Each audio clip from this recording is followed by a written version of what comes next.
Chapter 261, Conjecture. Epic Level Seed. Czar had no idea that his accidental collection of dark arts items had drawn the attention of Borgin and Burks. Nor did he know that the opal necklace, infamous in another timeline for being used to assassinate Dumbledore, was being repurposed against him. He was in the Malfoy family's secret library, combing through correspondence between a Malfoy ancestor and a Robbins ancestor from before the First World Tree Expedition, letters from Spim Robbins, the one nailed to the pillar of shame and all but erased from the histories. To Czar's surprise, the letters had survived intact, carefully preserved. Even after 1,000 years, with the Robbins line likely extinct, the Malfoys had not entirely scrubbed their traces. To maintain influence for generations like that required craft. Czar opened the letters. Most of them were ordinary, petitions, plans, and arrangements for funding the expedition. But one of Spime Robbins' letters stood out. It was a plea to the Malfoy Patriarch to finance the construction of a great ship for the World Tree Expedition. Spim wrote with feverish conviction. He was filled with noble ideals and declared he would even sacrifice his life for the voyage. To prove the expedition wasn't a delusion, to show that he could bring back something real, Spime divulged a secret. Our Robbins family does not have pristine pure-blood wizard ancestry, the letter read. It is not, as the pure-blood tabloids claim, a mix with phoenix or basilisk lines. I am not attacking the Malfoys, only telling you the truth about my house. Part of our bloodline comes from the Titan giants of the Olympus era, those magic users who were once worshipped as gods.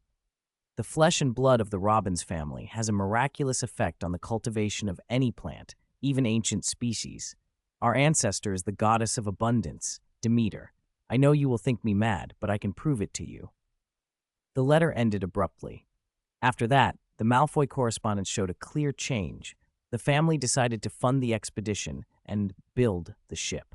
Whatever Spime had revealed had convinced the Patriarch.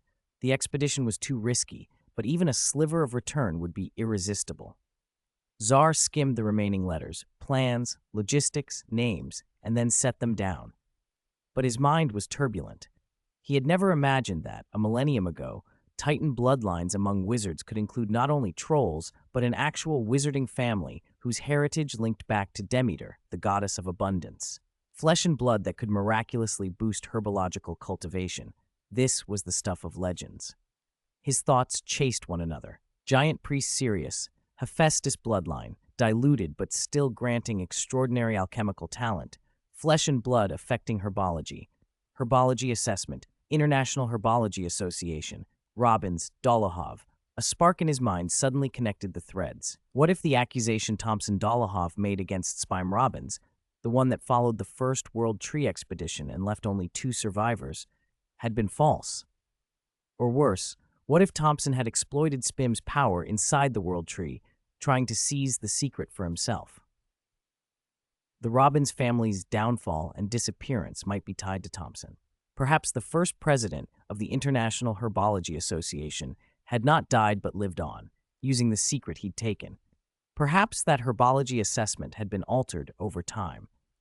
Perhaps Ed, the secretive expert who published about ancient plant cultivation and hid his true identity, was actually Ed Robbins, who awakened the Robbins family's abilities and drew Thompson's attention. Czar took a long breath. The possibility explained the uneasy premonition that had sat at the back of his mind, but it also presented risk. Ed's knowledge of black magic transformation, of modifying herbs through flesh and blood, was precisely the sort of power Czar needed to understand. If Thompson remained alive, he would be another unfathomable wizard like Nicholas Flamel, and entangling himself could be dangerous. For a while, Czar wavered. The herbology assessment had not yet begun. He could wait. Focus on the present, he told himself. Footsteps sounded outside the library. Lucius entered with news. The pureblood families had moved faster than usual, and the first shipment of dark arts items had already arrived at Malfoy Manor, over 100 pieces, with possibly more to come. Czar's eyes brightened. Even if the purebloods had not sent their most precious artifacts yet, 100 dark arts items could push his guardian tree seed closer to epic level. He left the library and headed for the room where the items were stored.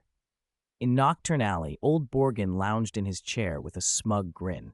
He knew the first batch had been dispatched to Malfoy Manor, and he had slipped some of his own pieces into it, including the opal necklace, which he believed could curse Dumbledore. He called this arrangement his chain-triggered trap. First, he mused, use a small, obvious item to catch their attention and lower their guard. Make them laugh and think Borgin and Burks are finished with petty revenge. Then have that little thing trigger the two dark arts items behind it. Most of my rivals would die at that step. If he can disarm those and survive, he'll be wary for a while. After nothing happens, he'll relax again. Then my next wave, the opal necklace, triggers.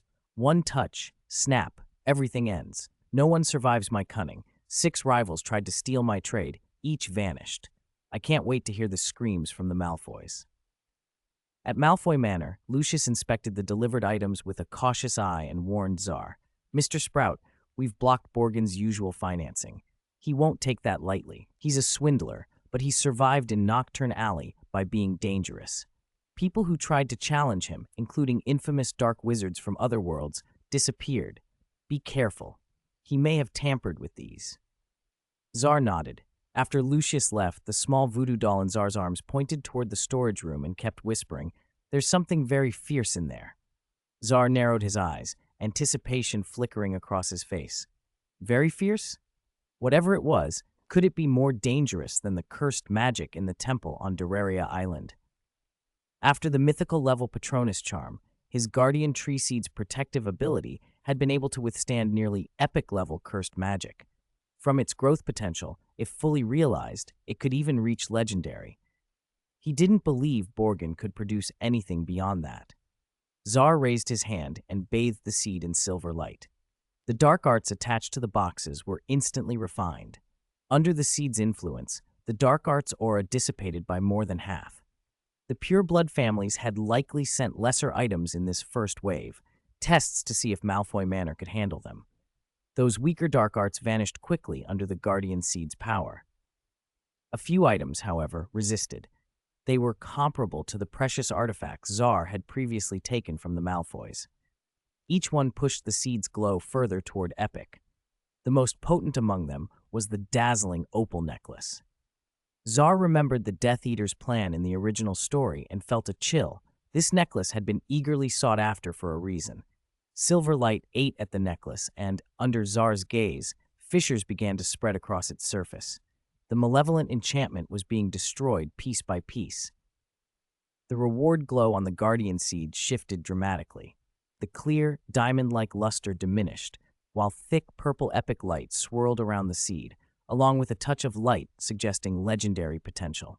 Moments later, the opal necklace cracked into dust. The guardian tree seed lost its remaining diamond sheen, and in its place poured out an intense, concentrated purple radiance that flooded Czar's vision. Chapter 262, Unprecedented Rewards, Shadow Emissary. The purple reward glow around the guardian tree seed swelled until it completely enveloped Char's vision. His heart pounded. Had the seed just reached epic level? If so, it would be the second epic level plant he owned, and the one most likely to mature quickly. The first had been the Homping Willow branch. He'd had it for over half a year, and by chance had made a little progress. But the willow was fiendishly difficult, enough to stump even a herbology master. Char was still far from bringing it to maturity. The guardian tree seed was different. Its vitality was already at peak levels, which eliminated many of the tedious steps usually required to reawaken ancient or extremely rare plants. At the core, it was still a guardian tree, only altered by Char's mythical level Patronus charm.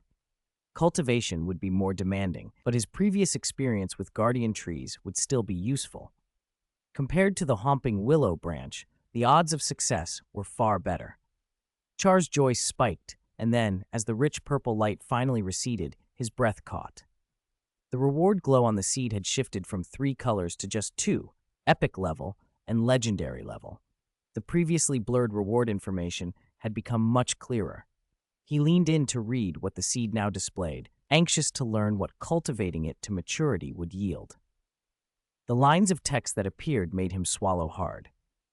Your guardian tree seed has undergone an unknown mutation due to the influence of the mythical level Patronus charm. Your guardian tree seed has annihilated a certain amount of dark arts and its potential has been partially activated. Cultivate this guardian tree seed to maturity and you will receive the following rewards. Holy Magic Enhancement, Epic Level.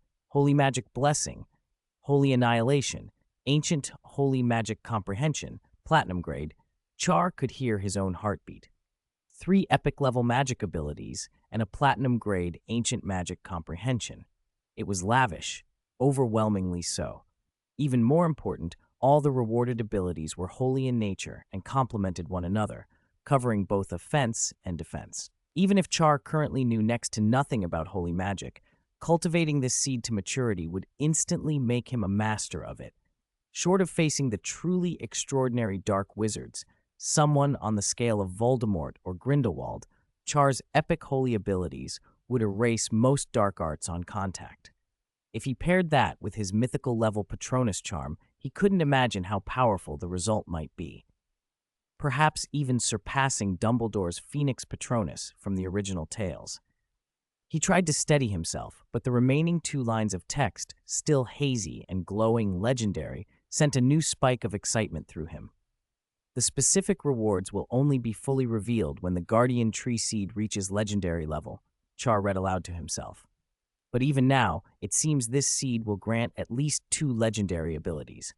His eyes burned. 1 seed with 2 legendary level rewards, 3 epic level rewards, and a platinum grade ancient holy magic comprehension.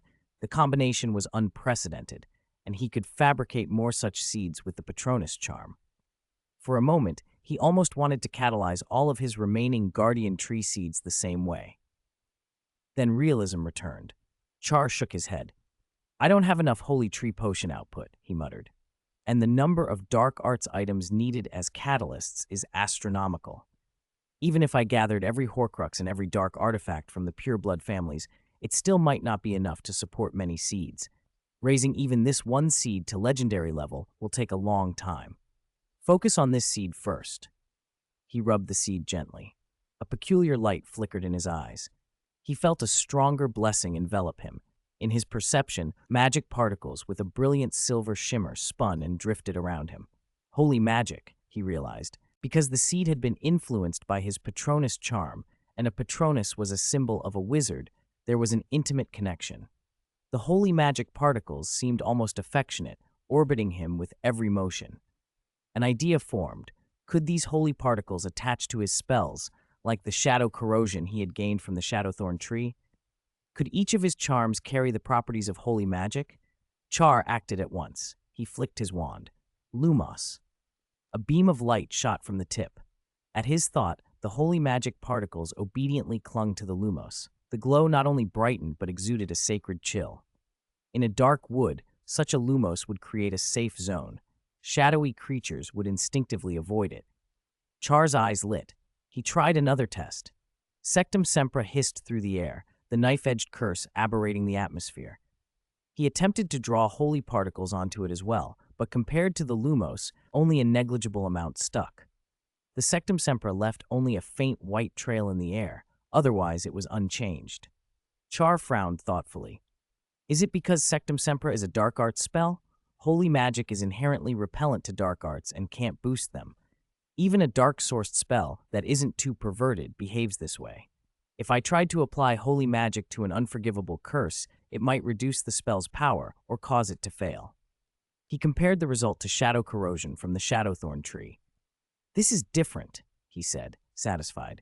Shadow corrosion enhances dark or corruptive effects. Holy magic repels and destroys them. They complement 2 scenarios. Against dark wizards and dark creatures, holy magic will be superior. Against most other foes, shadow corrosion's corrosive effect will be more useful. He smiled. Either way, both the Shadowthorn and this Guardian Tree Seed have decisively increased my effective magical strength, without changing my basic talent or skill. No wonder wizards search for wands and items that suit them. Item enhancements really matter. With that, Char's thoughts turned toward resources. Everything the major pureblood families had sent so far had been trial material. They would bring forth more, perhaps true treasures. While unlikely to directly advance the seed to legendary level, Rare items could stimulate its potential and increase the holy magic particles around him, indirectly strengthening him. And perhaps, he thought, some family still possessed something extraordinary. Or Borgin might send another wave of goods. People had to dream. Char licked his lips and stepped from the room, intent on having Lucius continue collecting dark arts items from the pureblood families. Across the city, Borgin of Nocturne Alley had already received word from the Malfoys. "The Malfoys are collecting more dark arts items?" Borgin growled. "My trap didn't work?" His face went hard. He muttered, "Damn it, seems there's a capable dark wizard involved." Malice and cold intent glittered in his eyes. "But you shouldn't have stolen my business. With the Moza Club's dueling tournament in 3.5 months, the number of items I need to submit has gone up. Without the club's rewards, I'll be in trouble. Normally, I might have let you slide. But now you must die." He returned to his shop and stood before a statue draped in a black cloth. He caressed it like a maniac. He rifled through a cabinet, pulled out a human arm still slick with blood, and tossed it into the statue's shadow. The shadow reacted like a living thing, a gaping maw that tore the arm into shreds in seconds. Borgin nodded, satisfied. He chanted an ancient incantation and pointed toward Malfoy Manor. "Respected Shadow Emissary," he intoned, "kill that dark wizard who dared to oppose me and steal my business. His flesh and blood you can enjoy to your heart's content. Afterward, I'll offer 3 fresh corpses." The black cloth slid away, revealing the statue, an obsidian figure shaped a little like a gargoyle. For a moment, the statue itself drilled into the shadow and vanished. A mass of shadow spread outward at terrifying speed. Borgin's smile widened. He had acquired this obsidian gargoyle at great cost, and it had not disappointed. Its power was strange and formidable. After research, he had concluded it channeled a lost form of ancient shadow magic. It moved through shadows, attacked with shadows, and could even drag victims into a world entirely of shadow. Over the years, Borgin had used it to conceal contraband from Aurors. Even Mad-Eye Moody would be baffled by items slipped into the shadow world. For enemies who had never seen ancient shadow magic, a spreading mass of shadow was all but invincible. Borgin had used it to make opponents disappear without a trace, and word spread fast. Nocturne Alley fell in line. Borgin monopolized the dark trade. He hadn't used the gargoyle in a long time. "You ignorant fool," Borgin hissed at his unknown rival. "Today you'll learn how terrifying ancient shadow magic truly is, being dragged into a world of shadow, watching yourself corrode as you can't even cast a single lumos. Despair and terror, that will be the fate of anyone who stands against me." Chapter 263, Deepening Will. Why isn't this little wizard afraid of me? Just as Borgin received the news and sent out the obsidian gargoyle, the pureblood families who had been watching rejoiced. Once they confirmed the Malfoy family could truly take care of a large cache of dark arts items, they were relieved. Sending their prized collections to the Malfoys hurt, but the alternative, having the Ministry of Magic find them, would be far worse. Even if they avoided Azkaban, they would likely pay an enormous price to make the problem go away. The cost would far exceed the value of the items themselves. Even now, the Malfoy's price was only slightly lower than usual. Compared to Borgin, the profiteer who even charged for disposal, the difference was obvious. One by one, the pureblood families hurried to send their real treasures, the most dangerous dark arts artifacts, to the Malfoys. Lucius accepted them all. He could have negotiated the price down by half, but the Malfoys did not scrimp where money needed to be spent. He intended to cement the family's relationship with Charles, the little wizard who very well might become the next Dark Lord. To do that, he had to demonstrate the Malfoy family's value: clean, efficient, and reliable. Saving a few galleons and dragging things out for days would only create trouble. After 12 heavy boxes were delivered, Lucius breathed easier. He had a rough idea of what each family had sent. Aside from a few scattered pieces, the dark arts artifacts held by the major pureblood houses in Britain should all be here. The aura radiating from the boxes unsettled him. Twisted, terrifying power seeped even through wood and parchment, and his curiosity nagged at him, but he curbed it. Countless troubles arise from curiosity, he reminded himself. The more you know, the faster you die. He quickly sent all 12 boxes into Charles' room. "Mr. Little Sprout," he said, "almost everything we could collect is here now. There are items inside that those families would never have taken out if the ministry hadn't been serious this time." Charles looked impressed by Lucius's efficiency and genuinely praised him. "Mr. Malfoy," he said, "you are indeed a noble wizard who has kept the Malfoy name standing for so long. Your skill and connections are unmatched in the British magical world." Lucius allowed himself a faint smile. The Malfoy family's worth had been shown to this promising young wizard. The relationship between them had deepened. When Dumbledore and the Dark Lord are both gone, he thought, in the next era, Draco, through his ties to this young man, will be able to keep the Malfoy family prominent for decades. Satisfied, he did not linger, fearing he might see some twisted magic lingering in the room. He retreated quickly. Alone, Charles stared at the 12 boxes, his eyes lit with a burning intensity. The dark arts magic leaking from these packages was stronger than anything sent before. No doubt the great families had brought out their prized possessions. "I wonder if the Guardian Tree Seed can be advanced further," he thought. He waved his wand and opened a box. Twisted, malevolent magic poured out like a fountain. A lethal black smoke, condensed dark arts, coiled into the air. Immediately, the Guardian Tree Seed in Charles' hands shed streaks of silver light. The deadly energies, when wrapped by the silver radiance, dissolved like ice under the sun. At the same time, the seed's potential was stimulated by the act of purging dark arts. The reward glow above it brightened. After a few moments, Charles shook his head with a hint of disappointment. As he had expected, advancing the Guardian Tree Seed from epic to legendary had become much harder. Even with so many treasures, it wasn't enough for a breakthrough. It would only brighten the glow and add a little more legendary light. No qualitative change. Still, the seed's blessings were slowly increasing, and the number of sacred magic particles around Charles grew. It was not a waste. If he processed all 12 boxes, the sacred aura around him might take another step forward. "This will take some time," he murmured. "I can't waste it." He turned to his system panel. Compared to studying other abilities, the ancient shadow magic he had just acquired, and ancient magic, was the priority. With his prior work on ancient weather magic, he already understood some principles of ancient magic. He knew the essence lay in two parts. One was mastering the corresponding runes, especially their magical energy configurations.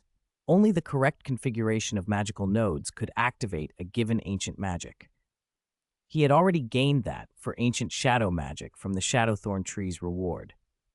Although ancient shadow magic corresponded to a single rune, much less than ancient weather magic, its single rune held vast mysteries. He still remembered the vision he'd received, a Titan giant, master of shadows, plunging the world into darkness. It was not to be taken lightly. Compared to ancient weather magic, his insight into ancient shadow magic felt more complete. For weather, he had only grasped the basic configurations of 3 runes and couldn't go deeper. For shadow, he had obtained a more profound configuration spanning 13 nodes. Its potential promised much. Charles' wand traced lines through the air. Magic gathered at the tip and traced luminous trajectories. Any wizard versed in runes would have recognized him building the configuration node by node.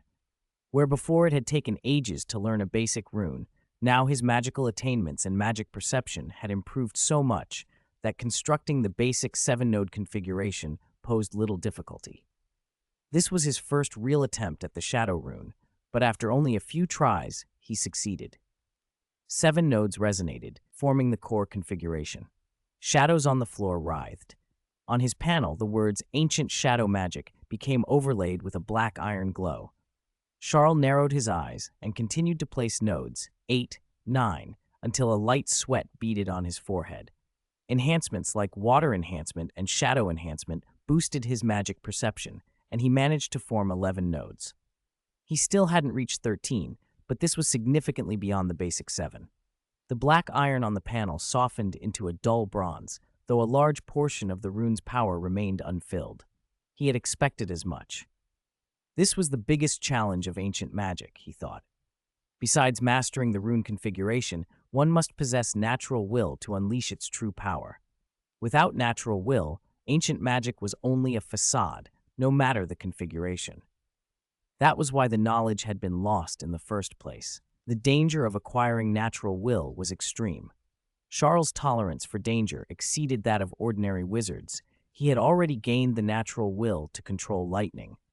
What troubled him now was not whether the shadow natural will would be dangerous, but where to find it. There was no trace of it in the surrounding shadows. He recalled Nicholas Flamel's theory on the origin of magic. Shadow magic barely existed in the real world. Its presence was faint. If that was so, perhaps the natural will to command shadows wasn't found here at all, but in the shadow world where shadow magic originated. He remembered his last exploration of the shadow world with Yu Ying. If shadow will existed there, he should have retained some, like the lightning will he'd acquired from electric shocks. But his system panel showed only trivial amounts at best, insufficient to activate ancient shadow magic properly. Where then? After thinking, a possibility he hadn't liked came into focus and made him frown. If it couldn't be found in the real world, it must be in the shadow world. But he hadn't picked up shadow will even after being there, so perhaps shadow will existed in a special form. He remembered, before entering the deeper shadow world, seeing something like a living creature flash through the thick, almost materialized darkness. Could those entities, those shadow creatures, have come alive because they possessed shadow will? To obtain shadow will, would he need to start with those beings? It seemed the most likely answer. Even so, despite his greater control over shadow magic than before, the thought of the deep shadow world made him wary. He had no intention of going back there until he was absolutely certain. Leave it for now, he told himself. Even without shadow will, ancient shadow magic, as it stands, is still a strange and hidden magic. It's useful. I'll find another opportunity. He was arranging his plans to postpone the search for shadow will when his brow tightened. His gaze fell on the crack in the door, and he saw a mass of shadow silently writhing through it. He froze. Was this ancient shadow magic too? He had not expected to encounter such a rare ancient manifestation in person. The dark mass did not hide. It brazenly wound its way behind him, as if it had no idea it had been seen. Charles' expression tightened in confusion. What was happening? Before he could think further, a gargoyle, an obsidian gargoyle, slowly emerged from the shadow, its blood-red eyes fixed on Charles like a hunter sighting prey. But the gargoyle did not account for Charles' reaction. The young wizard stared straight at it, as if he had been waiting all along. Those eyes that should have been brimming with fear only shifted from surprise to something almost ecstatic. Now it was the obsidian gargoyle, an executioner that had slain countless dark wizards, who was bewildered. This little wizard, why isn't he afraid of me? It thought, stunned. Chapter 264, Promotion, True Meaning of Shadow, Black Shadow Legion. Charles stared at the obsidian gargoyle like a child who had suddenly found a long-sought treasure. Shadow creatures were rare and dangerous to acquire. He had no interest in taking needless risks. And yet here one was. It didn't look exactly like the shadow life forms he had seen in the deeper layers of the shadow world, but the aura was unmistakable. It could wield ancient shadow magic. The chances it possessed shadow will were very high. Joy rose in his chest. This was practically food brought to his doorstep. Perhaps Charles' intense scrutiny offended it. Over the centuries, every time an obsidian gargoyle made a move, even the most powerful dark wizards had panicked at the ambushes of shadow. That this small, calm, and even delighted wizard stood before it only roused the creature's bloodlust further. The obsidian gargoyle sank back into shadow, and the ground around Charles shivered as mist-like darkness condensed into countless fangs and claws, tearing toward him as if to rend him apart. Charles did not flinch. He had already judged the power behind the gargoyle's ancient shadow magic, and found it lacking. It was no match for him. Its performance paled beside the shadow power he'd seen on Doraria Island. He raised his wand and intoned the rune spell of ancient shadow magic. Perthrow. From beneath his feet, a mass of shadow leapt up, weaving into the attacking fangs and claws and holding them back. The obsidian gargoyle reappeared from the gloom with crimson eyes wide in shock. How could this little wizard know ancient shadow magic? Hadn't ancient magic been extinct for ages, surviving only in unique origins? Before it could work out the mystery, Charles snapped his fingers, and the diamond-level shadow control ability he'd acquired from the Shadowthorn tree flared on his system panel. The surrounding shadow magic bowed to him like subjects to an emperor.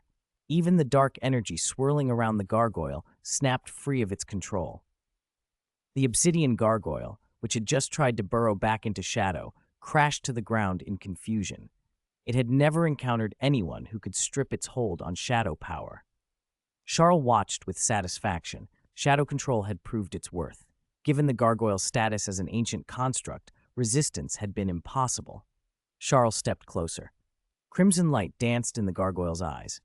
Its panic at losing control and inability to cast ancient shadow magic had been replaced by a feral instinct to tear him apart. It lunged, claws aimed to disembowel. Calmly, Charles caught the gargoyle's claw in his hand and squeezed. A grinding crack split the stone-like flesh. Fissures ran through the gargoyle's body until it looked ready to crumble. At that, something clicked in the creature's mind. Its petrified expression cleared and shifted into awe. It bowed before Charles as if before a god. Charles' eye of mind picked up a thin thread extending from the gargoyle. Power of faith, strong and devout, stronger even than the faith of most trolls. For a moment, Charles wondered if this was a trick, but the thread was genuine. The gargoyle croaked, stone grinding on stone. God of shadows, descendant, my lord. Piecing together the broken words, Charles realized it had mistaken him for a blood descendant of the God of Shadows. The gargoyle had been an unremarkable statue outside the God of Shadows' temple. After the fall of the Olympus era, the temple had collapsed and the god's presence had vanished. The gargoyle had been re-excavated by wizards thousands of years later and had spent most of its existence in a long stupor, unaware of the world's changes. It presumed that any being able to wield ancient shadow magic and bearing such a powerful body must be descended from the Titan giant bloodline of the God of Shadows. Charles found the misidentification amusing.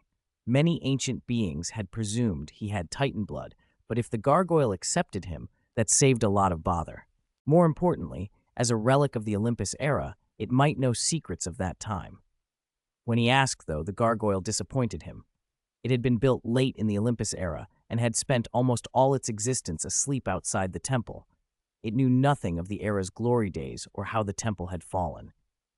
Disappointed but undeterred, Charles focused on what mattered most, his own power. Secrets of the past would come when he was strong enough to make them yield. He turned the questioning toward Shadow Will. This time the gargoyle answered. The will of shadow, it rasped. Corrosion, inclusion. Before Charles could parse the phrase, the gargoyle drilled into the shadow weave he had created. A new sensation settled over him, like noticing a new controllable unit appear on the map in a strategy game. The gargoyle's voice, less like grinding stone now and more direct, filled his mind. My lord, this is how Shadow Will spreads, it said. Corrode life and draw it into your shadow magic, or plunder other shadow life forms and seize the shadow will within them. The more you corrode, the more you include, the more shadow expands and strengthens. Charles' memory flashed back to the first time he'd glimpsed the insights of ancient shadow magic. The Titan giant who had wielded it seemed to make the whole world into shadow. It was easy to imagine how vast the shadow will amassed by such a being must have been. How many lives had been consumed? Clearly, the direct path, corroding life in his own world, would be monstrous and would draw the wrath of Dumbledore and anyone else who policed such crimes. The alternative was obvious.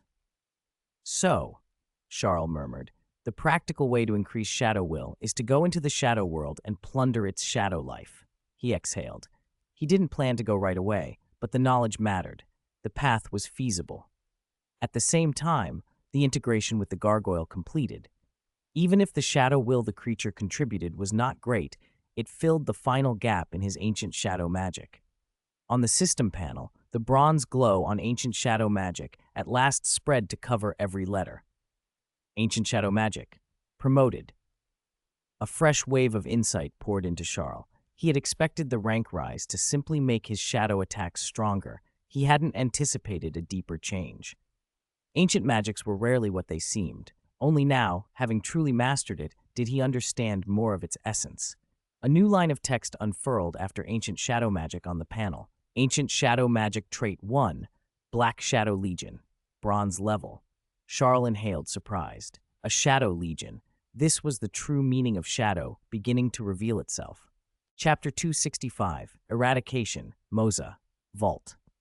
Charles' gaze fixed on the unmistakable mark of ancient shadow magic, the Black Shadow Legion. He thought for a long moment. Unlike the domineering force of lightning will, shadow will revealed itself through erosion and assimilation. Any life that fell into his shadow could be consumed, controlled, and made to fight for him. Theoretically, if his shadow magic devoured enough life, it could even form a legion of shadow creatures. He remembered the first time he'd been enlightened to ancient shadow magic. When the Titan giant wielding that power cast its spell, the world had seemed wrapped in shadow. Within it had been a magnificent legion, each creature exuding a terrifying aura. Now he realized those must have been lives assimilated by the Titan giant's magic.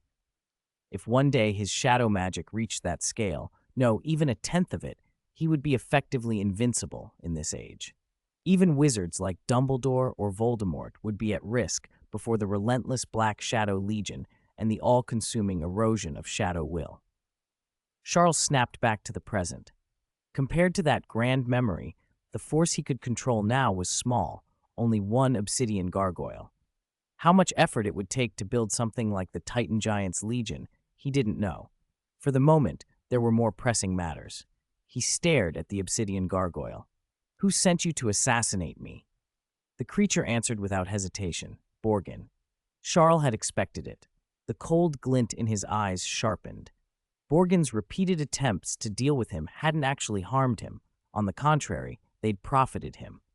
Borgin had been the unwitting distributor that allowed Charles to raise the Guardian Tree Seed to epic level and to obtain Shadow Will through the Obsidian Gargoyle, enabling him to grasp the essence of ancient shadow magic.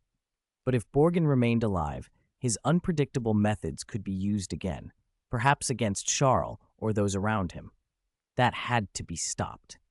Without another word, the Obsidian Gargoyle melted into shadow, carrying Charles with it as it streaked toward Nocturne Alley. Borgin had been waiting at Borgin and Burke's, leaning back in his chair, confident that sending the gargoyle out would conclude the matter. The mysteries of ancient shadow magic terrified ordinary wizards. Previous dark wizards who meddled in Borgin's business had allegedly been torn apart by shadows without a sound. He expected no surprises this time. A cold dread, however, had been growing in Borgin's chest for some minutes.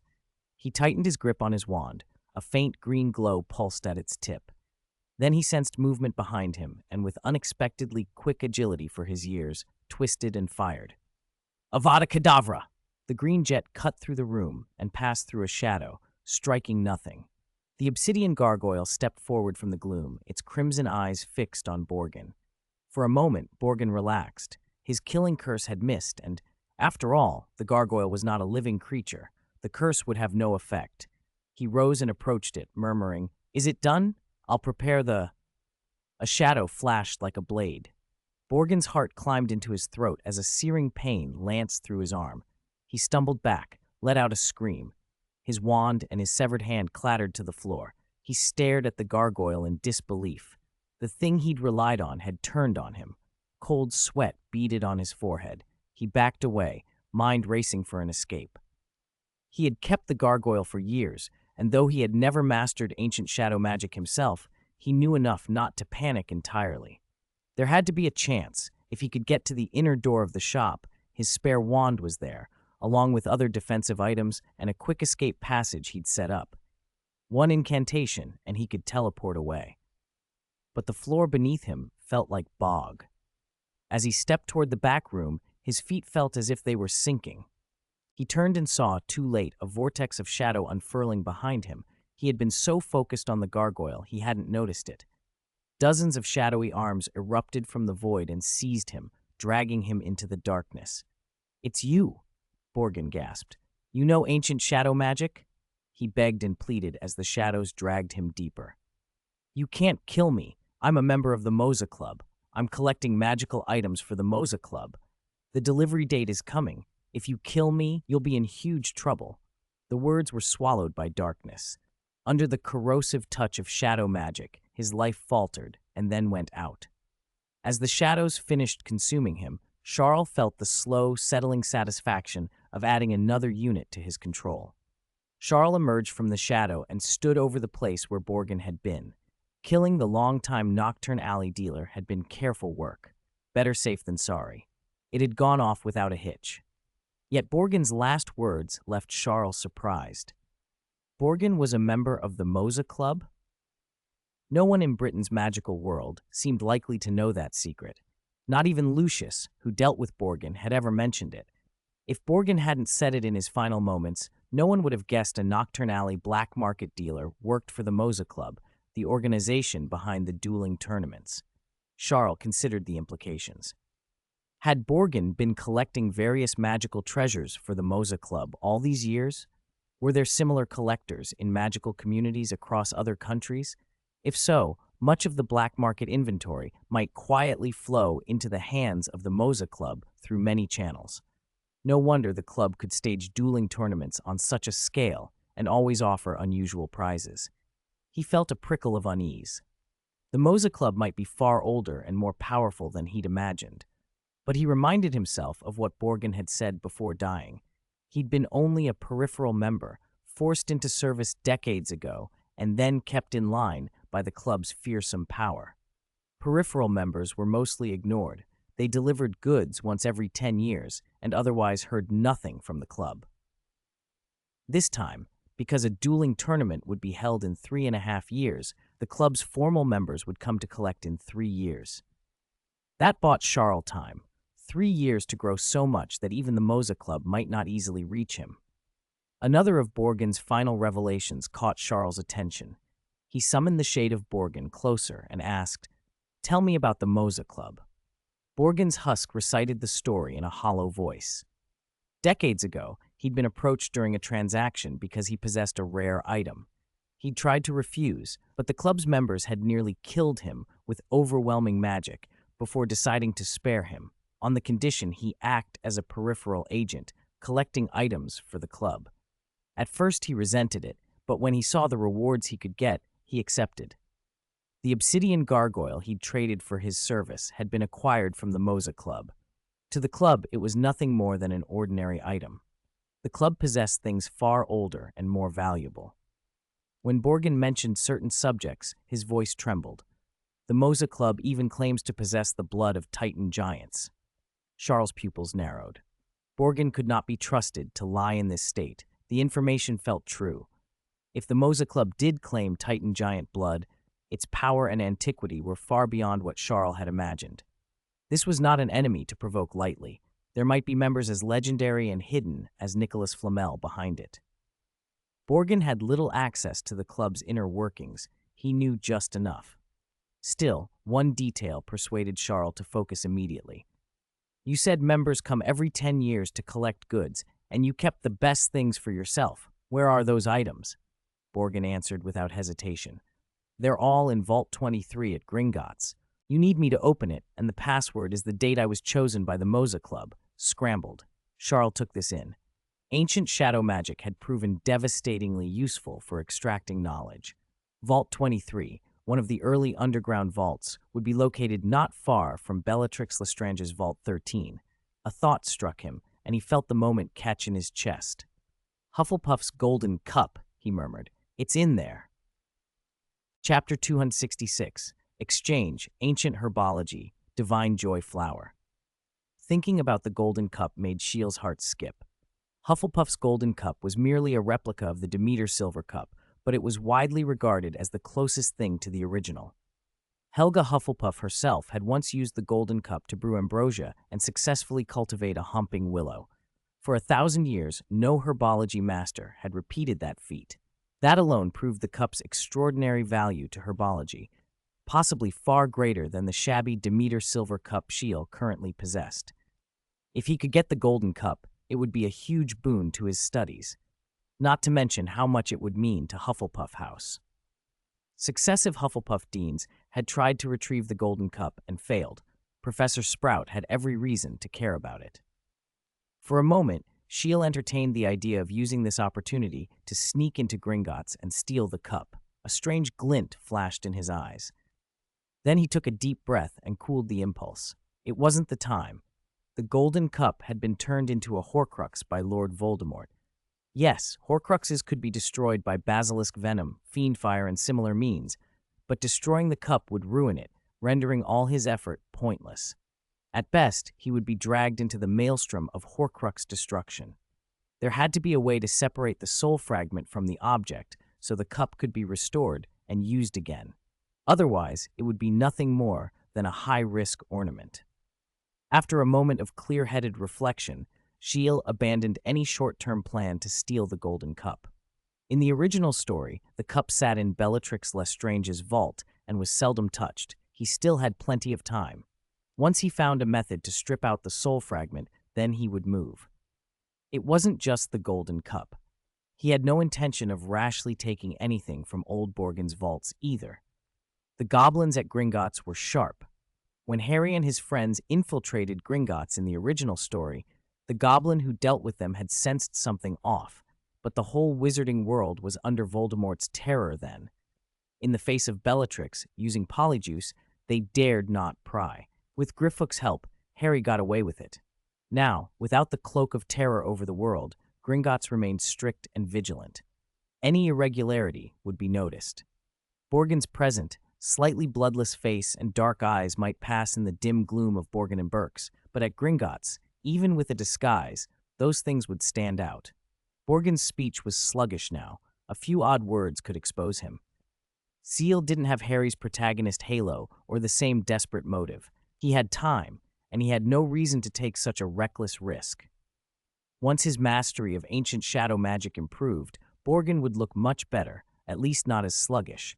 Then Ciel would go to Gringotts and retrieve those items. Putting the Gringotts matter aside for the moment, he turned back to Borgin and Burke's. Most of Borgin's treasures were indeed locked away in Gringotts, but the shop still housed many dark arts artifacts and a few valuable items on display for show, like a Hand of Glory, which had played a part in the assassination attempt on Dumbledore in the original timeline. Ciel didn't intend to keep those objects around for long. He took the Guardian Tree seed from his pocket. The seed seemed to sense the strong dark arts aura in the shop and showered it in silver light. One by one, the dark arts artifacts on display, the Hand of Glory and other items, even several hidden dark traps, were purified by the seed's power. Only then did Ciel relax and step behind the counter to search. A moment later, a crystal ball in a drawer caught his eye. He looked at Borgin, who explained without hesitation, "This is the crystal ball I use to receive missions from the Moza Club. It also lets me check my contribution points. With points, you can exchange for special items in the club." Ciel raised an eyebrow and motioned for Borgin to stand before the globe. When Borgin's wand brushed the crystal, a dense list shimmered inside. Items Borgin was supposed to submit to the Moza Club 3 years from now. The sheer volume of things left Ciel astonished. No wonder Borgin was so desperate to acquire more dark arts artifacts. The Moza Club's demands were enormous. Curiosity pricked him. What did the Moza Club give in return that made men like Borgin serve them for decades? Borgin touched the crystal again, and another list appeared. This one like a Hogwarts supply list, only vastly longer. At the top of it, the phrase that snagged Ciel's attention read, "Titan Giant Blood." His pupils narrowed. Borgin had mentioned before that the Moza Club claimed to possess true Titan blood, but Ciel hadn't expected it to appear as a reward. The conditions listed behind it made things clearer. Only formal members could redeem such items, and the contribution points required were astronomical. Even if Borgin spent 1,000 more years hoarding points, he would never exchange for a single drop. It was likely a prestige item, possibly not even real. No one had ever truly exchanged for it. Even if Titan blood was questionable, the other items were astonishing. Ciel's gaze stopped a few lines down at something called an Elixir of Life replica. Its description claimed each dose extended life by 10 years, but with terrible side effects. The body would become a living corpse, human features would fade, reason would erode, and you would need repeat doses every 10 years or become fully undead. Despite those horrors, Ciel didn't hesitate. For aging dark wizards, the replica would be irresistible. What did being a living corpse matter if they could keep living? Now he understood Borgin's devotion to the Moza Club. Apart from spending points on an obsidian gargoyle in the past, he had been saving his points for the elixir. The Moza Club must know that members like Borgin hoarded treasure, secretly waiting to exchange for the elixir. By making the elixir the ultimate goal, the club ensured those treasures would eventually be handed over.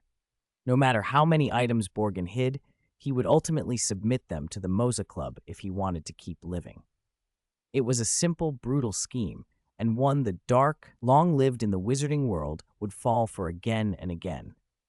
Gilles suspected that behind the club stood ancient wizards, perhaps like Nicholas Flamel or older, but their motives were not his concern. He only cared about what he could take for himself. "Borgin," Gilles said lightly, "you're already dead. Your money hasn't been spent. Wouldn't that be a pity? You won't be needing the Elixir of Life replica. I'll use your remaining contribution points. What do you say?" Borgin looked at him with palpable reverence and fanaticism. "My lord, please use my points. It would be my honor."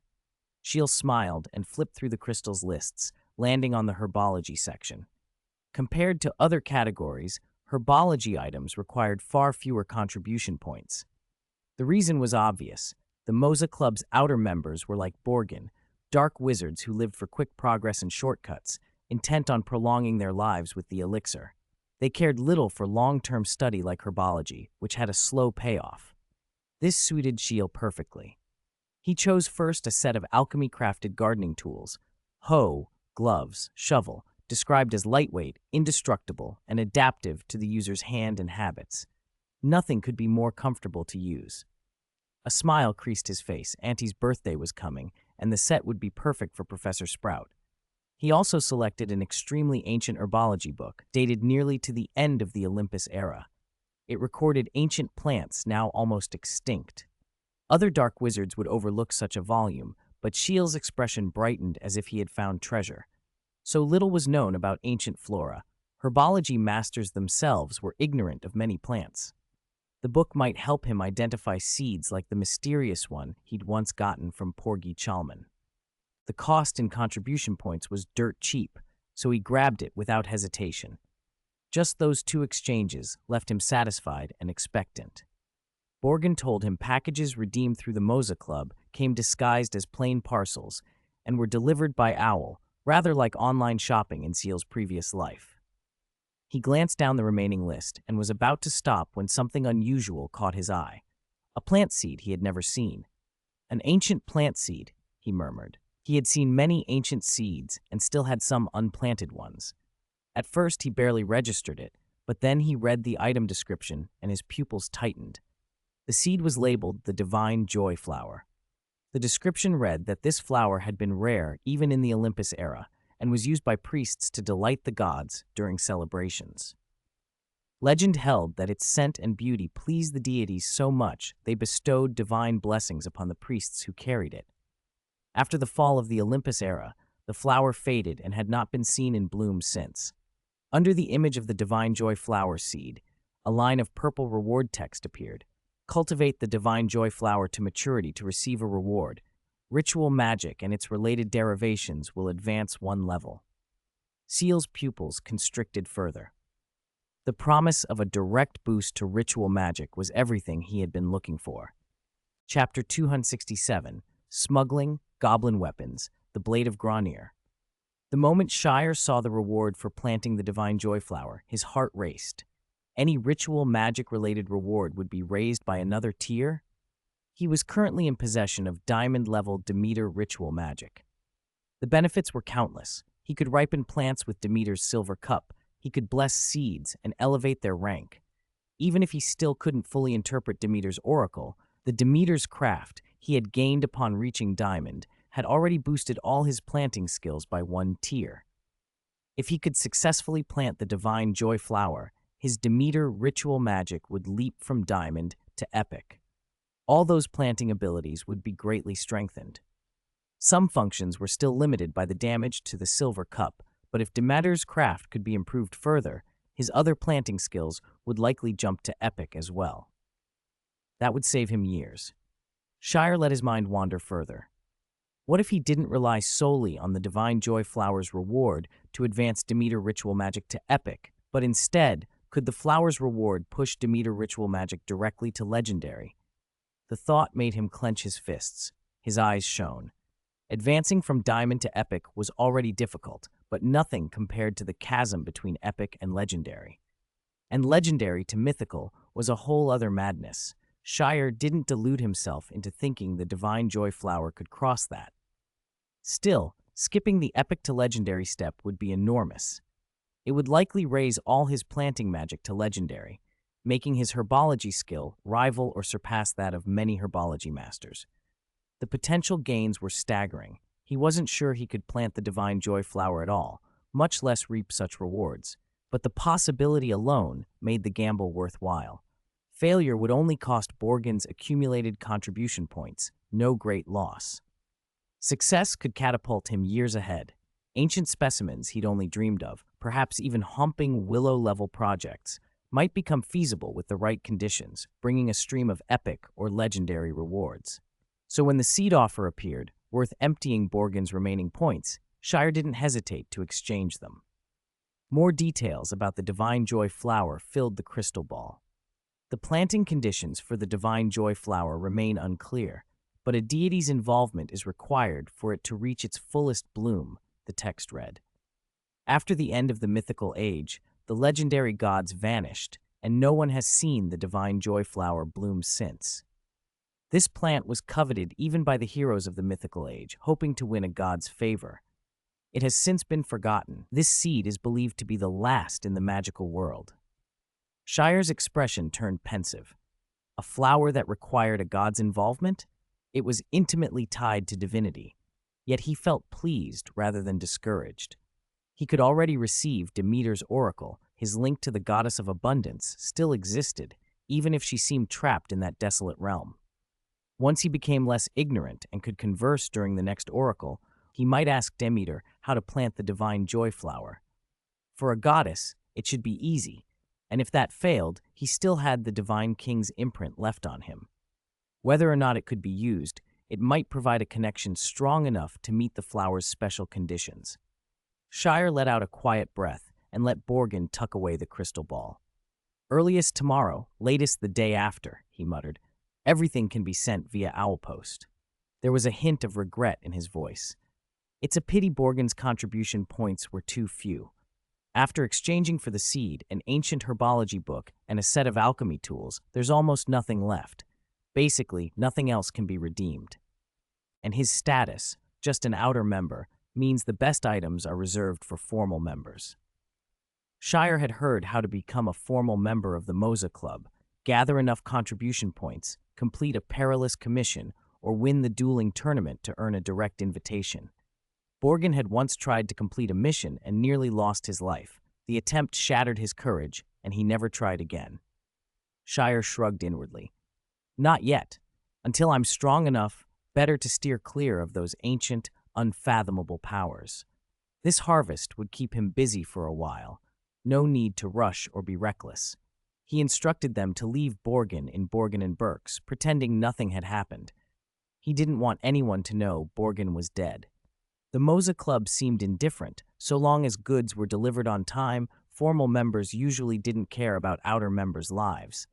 But it was better to be safe. Borgen's odd appearance and speech could be overlooked in the dimly lit shop. Wizards who frequented Nocturne Alley were usually in a hurry. With a little concealment, no one would notice. If someone did, Borgen could claim a dark arts transformation gone wrong. In Nocturne Alley, no one would pry. After cleaning up the traces of the fight, Shire left Nocturne Alley. He dissolved into shadow and reappeared in his room at Malfoy Manor without triggering the household's protective magic. No one in the vast manor noticed his absence. Ancient shadow magic had never felt more reassuring. Compared to ancient weather magic, which served mainly in combat, this old magic had breadth and practicality. Still, no magic was perfect. The more lives woven into Shire's shadow magic, the larger his Black Shadow Legion grew, and the heavier the mental burden. Controlling members from a distance intensified that strain. At Shire's current distance from Borgen, he could already feel it. One Borgen didn't matter, but as the number of Black Shadow Legion members rose, the burden might become unbearable. If his mind couldn't bear it, the Legion could turn to chaos, losing combat effectiveness. Or worse, ancient shadow magic could backfire. So Shire resolved to be cautious while acquiring more shadow will and expanding the Legion. He must always monitor his mental load. To command shadow magic capable of swallowing the world, like the Titan giant he'd once seen, would require a staggering mental fortitude. That wasn't an insurmountable problem. He had planted a swath of bronze-level karate grass on Sprout Island. Beyond its value as a luxury, like cigars among muggles, this crop's planting reward was mental enhancement. The harvest was near, and the boost it would provide would significantly strengthen Shire's mind, easing concerns about future mental burdens. Moreover, this batch was a special strain sent by the Malfoy family. While ordinary karate grass could only grant black iron-level mental enhancement, this variety promised a higher reward level and even a reward tied to a purification process. Shire's eyes gleamed. Karate grass was already a high society indulgence. A casual smoke cost nearly a galleon. Purified karate grass, however, was far more valuable. Its price could multiply tenfold or 100-fold. At gatherings of pure-blood nobles, absence of purified karate grass could mark a banquet as lacking. The purification process was a priceless secret, and any estate that controlled it was essentially a money-printing machine. If Harry Potter's vault full of coins in the original tale had been built on a successful product, Shire thought that karate grass purification could far outstrip such a scheme. After thinking through his haul from Borgin and Burke's, Shire realized galleons were only partially useful. What mattered were the resources they could acquire. He couldn't always rely on the Malfoy family's generosity. From his previous life's experience, he knew lasting partnerships had to be mutually beneficial. Always owing favors made relationships brittle. Once the karate grass harvest and purification were in place, Sprout Island could generate steady wealth. So Shire left his room and went to the reception area to find Lucius Malfoy. Before Shire could speak, Lucius, though tired, brightened. "Mr. Sprout," he said, "there aren't many dark arts items left in the British magical world. What remains are mostly crude pieces, but other countries still hold plenty. France's magical world is ancient. There are countless powerful dark artifacts. In the United States, the magical community is younger, but many early settlers were dark wizards who looted riches from Europe. And Durmstrang in Scandinavia, with its reputation for dark arts, plus a dozen neighboring countries, those regions are paradises for dark magic. Acts that would earn Azkaban here are commonplace there. Many dark arts artifacts exist across those lands. Coincidentally, the House of Malfoy has connections in most of those places. If you need them, Mr. Sprout, you can regularly receive dark arts items. The problem will be smuggling. Large shipments will be difficult." Shire brightened at the news. Even if Borgin's vault had yielded everything, it probably wouldn't be enough to push the Guardian Tree seed from epic to legendary. But if they could smuggle dark arts items from France, the United States, Scandinavia, Bulgaria, and elsewhere, there might be hope. He couldn't help but admire Lucius's efficiency. Everything had already been arranged. Aside from his disgrace, Lucius was supremely capable. If not for his political blemish, perhaps he could have risen far higher than Cornelius Fudge had. Shire felt grateful. "Mr. Malfoy, this will cost you," Shire said. "Let's settle the galleons spent and the costs of acquiring and smuggling these dark items. The karate grass on Sprout Island is about to mature. We can offset the debt with goods, or I can sell the harvest and reimburse you. Let's plan it." Lucius paused, then waved him off. "Mr. Sprout, this is a small favor. The House of Malfoy is not impoverished." Shire persisted. "You alone could contact the other pureblood families. Acquisitions and smuggling all rely on connections and money to grease the wheels. I'm asking for your help, Mr. Malfoy. There's no reason you should always pay. We're partners. True cooperation is mutually beneficial and lasting." Lucius was moved. The Death Eaters had never acknowledged his efforts. Everything Lucius did for Lord Voldemort had been taken for granted. Shire's sincerity warmed him. He felt as if he had found a true ally. If he ever needed a strong patron for Draco, he wanted someone reliable and grateful, not selfish. As for payment in karate grass, Lucius wasn't overly concerned. To nobles, karate grass was commonplace. Dark artifacts were the real family foundations. Acquiring such items cheaply in Britain had been possible only because of the ministry's recent heavy-handed actions. From abroad, prices would be high, far higher than an island's yearly yield unless it were purified grass. But the purification process was a guarded secret possessed by a few pureblood families. Those estates wielded enormous influence. The ministry even enacted magic patent laws to protect their interests. The Malfoys themselves had little hope of obtaining purification tech. Lucius dismissed the idea as quickly as it appeared. He looked at Shire and saw the young man's sincerity. After a moment, Lucius said, "All right, to avoid complications, we'll offset the cost at market value for the karate grass. But I have another suggestion. Until you graduate, Mr. Sprout, use at most 50% of Sprout Island's annual yield to offset debts. Pay the rest slowly after you graduate. Hogwarts is the best time to build connections. A wizard with a substantial output of karate grass has wealth and influence.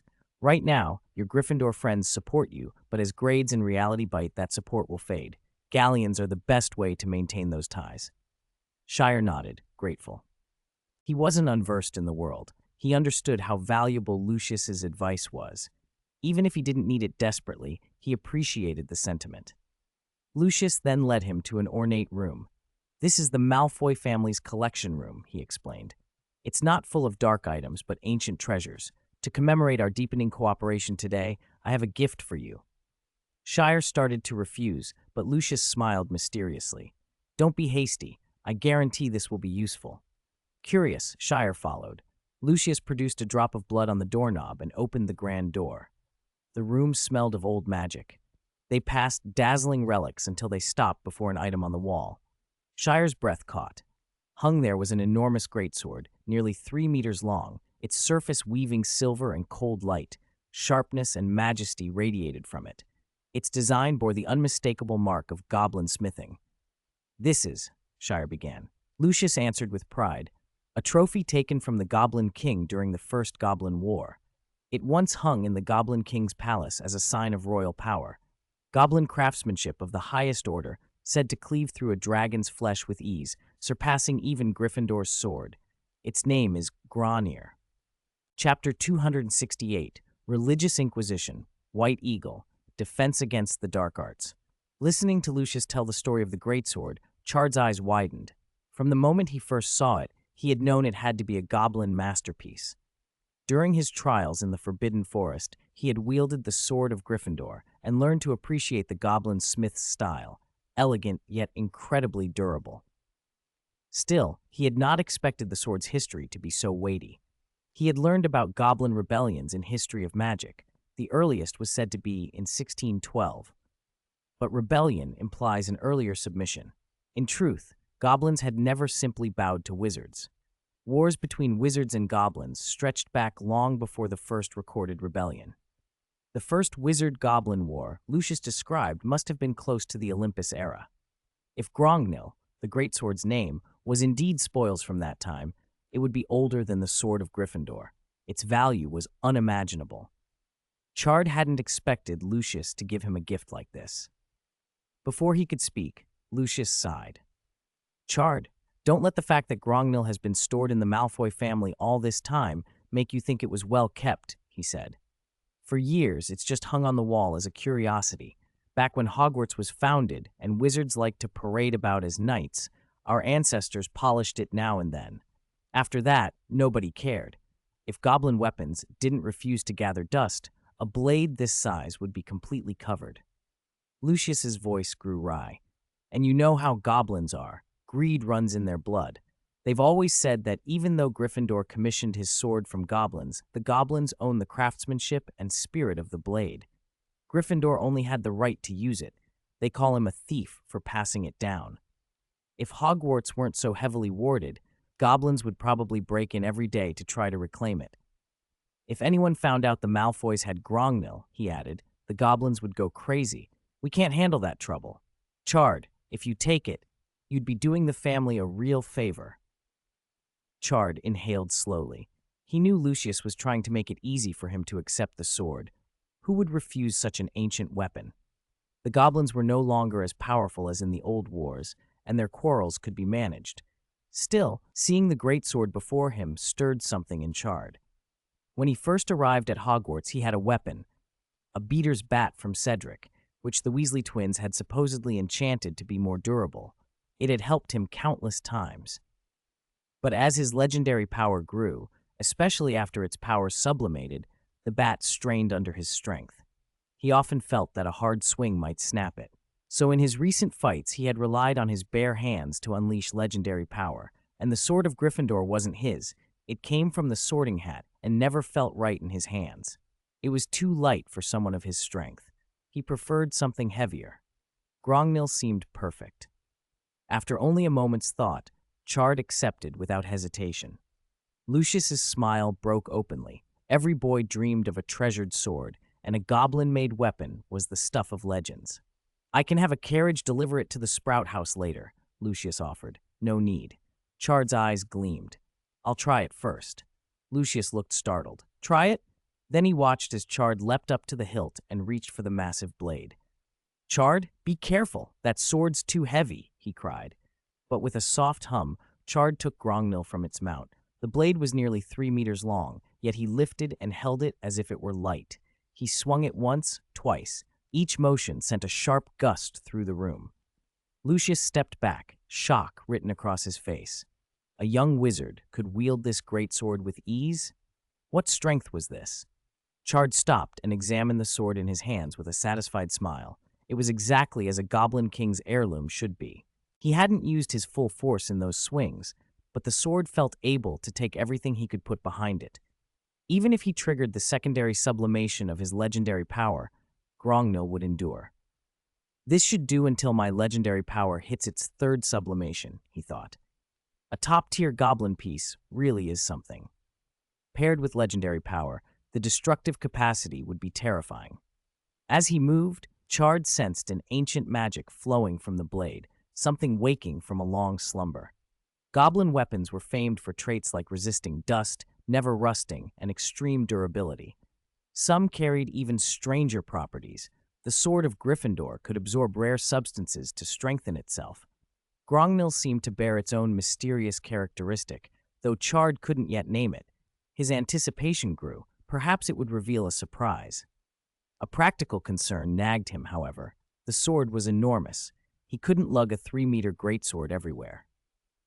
Lucius, realizing the situation, rummaged through a nearby box and produced a black scabbard. It looked to be made of dragon hide and some exotic metal, a matte finish giving it a distinguished look.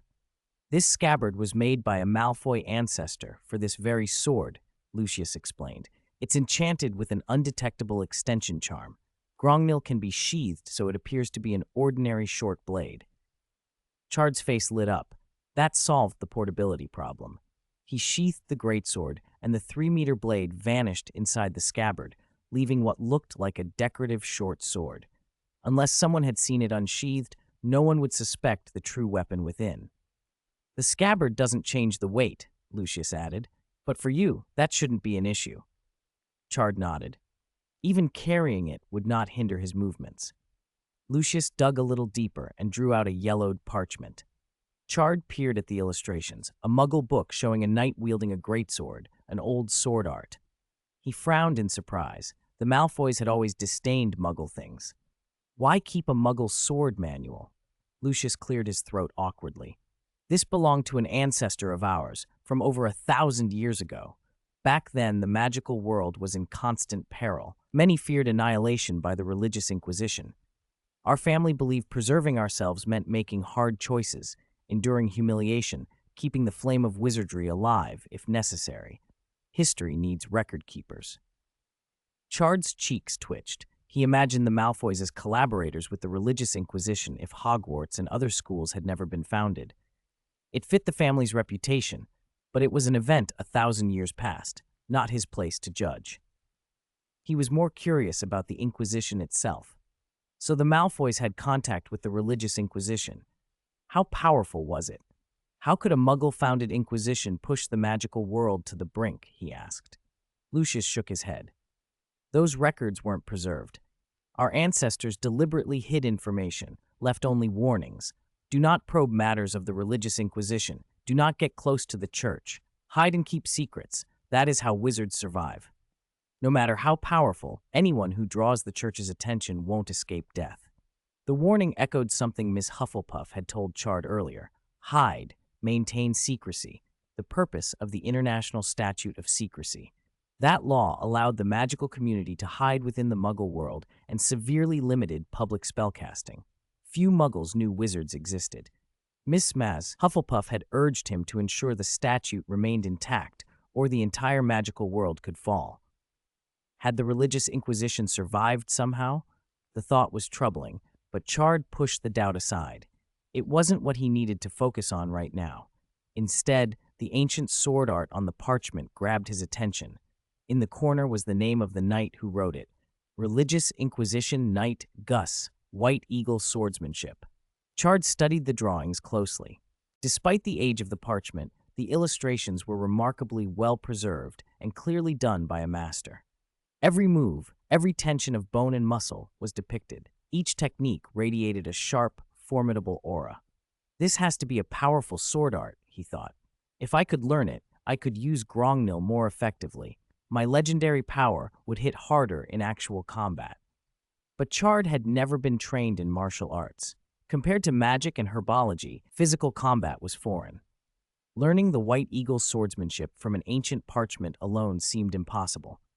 The system panel hadn't flagged any skill unlocked. He was nowhere near ready by its standards. Still, the magical world contained experts in every craft. He could probably find an alchemy master, but a surviving master of a religious inquisition sword art? Very unlikely. He considered practicing on his own. Even partial mastery might let him harness a little more of his legendary power. Then his gaze landed on an uncollected system reward on his panel, Defense Against the Dark Arts Insight. The system delivered such insights via realistic combat simulations. The motions and behavior of foes could be simulated almost lifelike. He looked back at the knight on the parchment, painting of the long sword in hand, and his eyes brightened. Perhaps I can try, he murmured. Chapter 269. Battle, Soaring Strength, Golden Tier Swordsmanship. Remembering the moment the system had once rewarded him with insights into defense against the dark arts, Charles felt more confident in the guess that had just formed in his mind. Back then, he had only fought the Acromantula once or twice. The encounters had been brief. He hadn't had time to truly learn the creature's patterns. But in the system's illusion, it had simulated the movements of countless Acromantulas as if in a real fight. And this parchment recording White Eagle swordsmanship, every motion was rendered with painstaking detail, like a real knight wielding a longsword on its pages. Compared to the Acromantula simulations, this was far more precise. With the system's capabilities, when it imparted insights into defense against the dark arts, it was not impossible that it could simulate a true Inquisitor Knight, Guts, inside the illusion. By actually fighting Guts and matching those encounters to the White Eagle swordsmanship parchment, learning the sword style should be far easier. Charles' eyes brightened with curiosity. He wanted to see how the religious inquisition of old had fought wizards. Could swords really stand against wands? Even the four founders, wizards of legendary power who had reached mythical levels, had concluded they could not win a straight fight. They had to build Hogwarts to preserve some ember of the magical world. A millennium later, even Hufflepuff's lingering will still spoke of those enemies with grim fear. Maybe through this experience, Charles could feel the intensity of that witch hunt war. He asked for a private room in Malfoy Manor and told Lucius not to disturb him. Then he stared at the Defense Against the Dark Arts Insight, still glowing with a diamond-tier light. Compared to when he first received it, after simulating many battles with the Acromantula, the diamond glow and the writing had dimmed. But it still had enough charge for another 10 or 20 simulations. 20 life-or-death battles in total, more than most Aurors who hunted dark wizards would ever face. If Charles could fully digest those experiences, his combat ability would skyrocket. Against foes who lacked real combat experience, even if their theoretical strength exceeded his, he might crush them in actual combat. He set aside the distracting thoughts. These opportunities were rare. It would take almost a year for the next batch of Guardian Tree Seeds to mature and award him more insights. Every simulation had to be treasured. He took a deep breath, activated occlumency, and slipped into a focused flow state. System, he thought. Continue the claim for the defense against the dark arts insight. Combat opponent, simulate night guts from the White Eagle swordsmanship parchment. The system panel brightened for a moment, then exactly like the first time, the world shifted from the opulence of Malfoy Manor into something unfamiliar. This time, it wasn't the Forbidden Forest.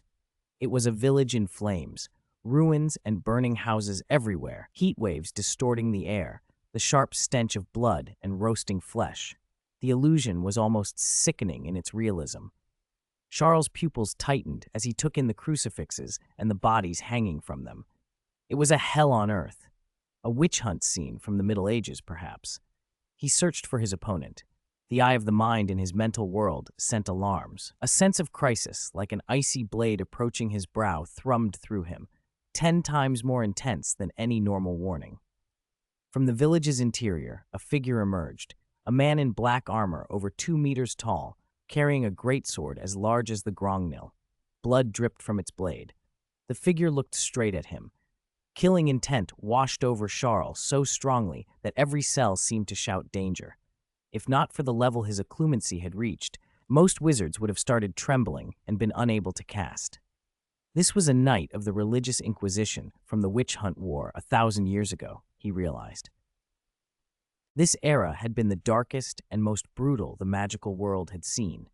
Guts must have been through hundreds of life-and-death fights, an executioner who only knew how to swing a sword and kill. Among everyone Charles knew, no one's combat experience came close. Even Snape, in combat, would be like a novice before him. Guts made a muffled sound. "Heretic, die!" Then he exploded into motion. Despite wearing heavy armor and swinging a massive blade, his speed was unbelievable. Charles' pupils constricted. Was this speed and strength reachable by a normal human? Could the Inquisition have produced such soldiers by Muggle means? The questions didn't have time to form before the blade was already on him, whined like a tearing force. Spells and magic would be too slow. Charles lashed out with his wand and formed his wordless creation, Wizard's Hand, an invisible force that grabbed at the knight and twisted the greatsword's trajectory. He felt a deep cut across his chest, a graze, but the edge had sliced his flesh. It hurt, but it could have been worse. He reacted instantly, slashing out a wand motion. Sectum Sempra, the shadowed edge, swept toward the armored figure. Guts, however, seemed to sense magic more acutely than Charles did. He shifted with impossible precision, avoiding the curse. Using a twisting motion, he spun the greatsword like a circling white eagle and accelerated its strike. A flash of recognition crossed Charles' mind. White Eagle Whirlwind.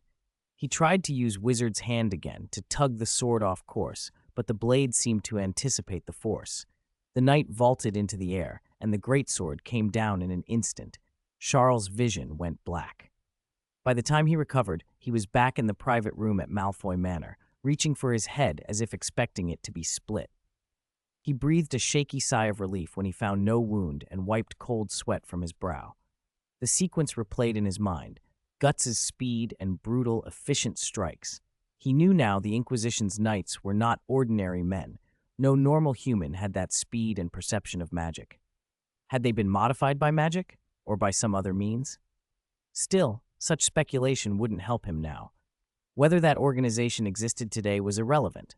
His priority was what he could extract from the encounter. He began to reconstruct the fight in his head. Why could Guts move so fast and strike with such force? Even with legendary life and legendary power suppressed by the system to diamond tier levels, his use of his body was crushingly superior, especially the final blow that had taken Charles by surprise.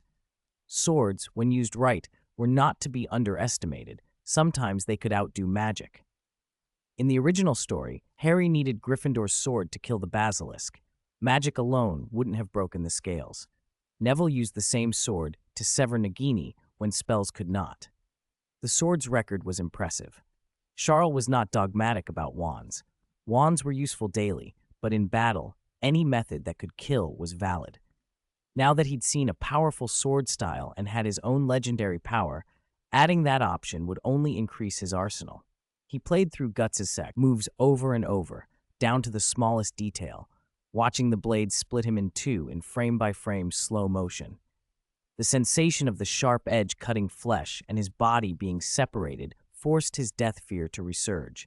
But he forced himself to breathe and remember the Forbidden Forest trial. Even the weakest Auror quintuped had required the invisibility cloak to kill it.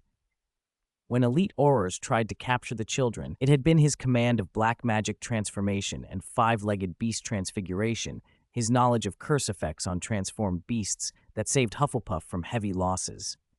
Lord Voldemort's return remained a threat. Quirrell's dying words were a warning. He couldn't rely on luck. Increasing his own strength was the only sure path. Charles cleared his mind with occlumency, returning to a deeper flow. The repeated reliving of his death became training rather than torment. Each time Guts' blade split him, it felt like the knight was teaching him White Eagle swordsmanship and how to maximize an extraordinary body. Muscles tensed and relaxed. On the system panel, the legendary power indicator lit up gradually, and blurred text, White Eagle swordsmanship, faded into clarity. After a while, Charles opened his eyes. He rotated his waist, unsheathed the Grongnil sword hidden at his side, and let it spin. Cold light flashed off the blade. "This White Eagle whirlwind is actually quite effective," he muttered, "although it's still far from what Guts pulled off. But with my legendary power and the Grongnil, several dragons swirling around me would be cut down by a single stroke. This is far stronger than my previous crude use of legendary power." He felt exhilarated. Legendary power was his trump card. If he could make it perform better, he couldn't pass up the chance. He took another deep breath and prepared to go again. He claimed the defense against the dark arts insight a second time. This time, he left his wand in the room. Guts had hunted countless wizards. He was hypersensitive to magic, and his combat experience was beyond imagining. It felt safer to try to learn from the knight through bodily combat rather than be outmatched by magic. Guts hardly altered his expression at Charles' choice. Whether Charles used magic or not seemed irrelevant. The knight merely swung and killed. Charles lasted a few moves longer than before, but the greatsword still cleaved him cleanly at the waist from an angle he hadn't seen coming. He struggled on the floor of the illusion for nearly half a minute before the system snapped him out. Back in the manor, he wiped cold sweat from his forehead and cursed. "Are you sick? Could you not just give me a quick death? Why cut me in half? If you must, at least finish it quickly. This makes reviewing it so painful." But he also gritted his teeth and accepted the necessity. Enduring it was the only way to learn. By the third simulation, the gains were clearer. Using his body and the Grongnil, each clash let Charles feel the explosive power in Guts' torso more directly than any magic duel had. The White Eagle swordsmanship text on the panel sharpened.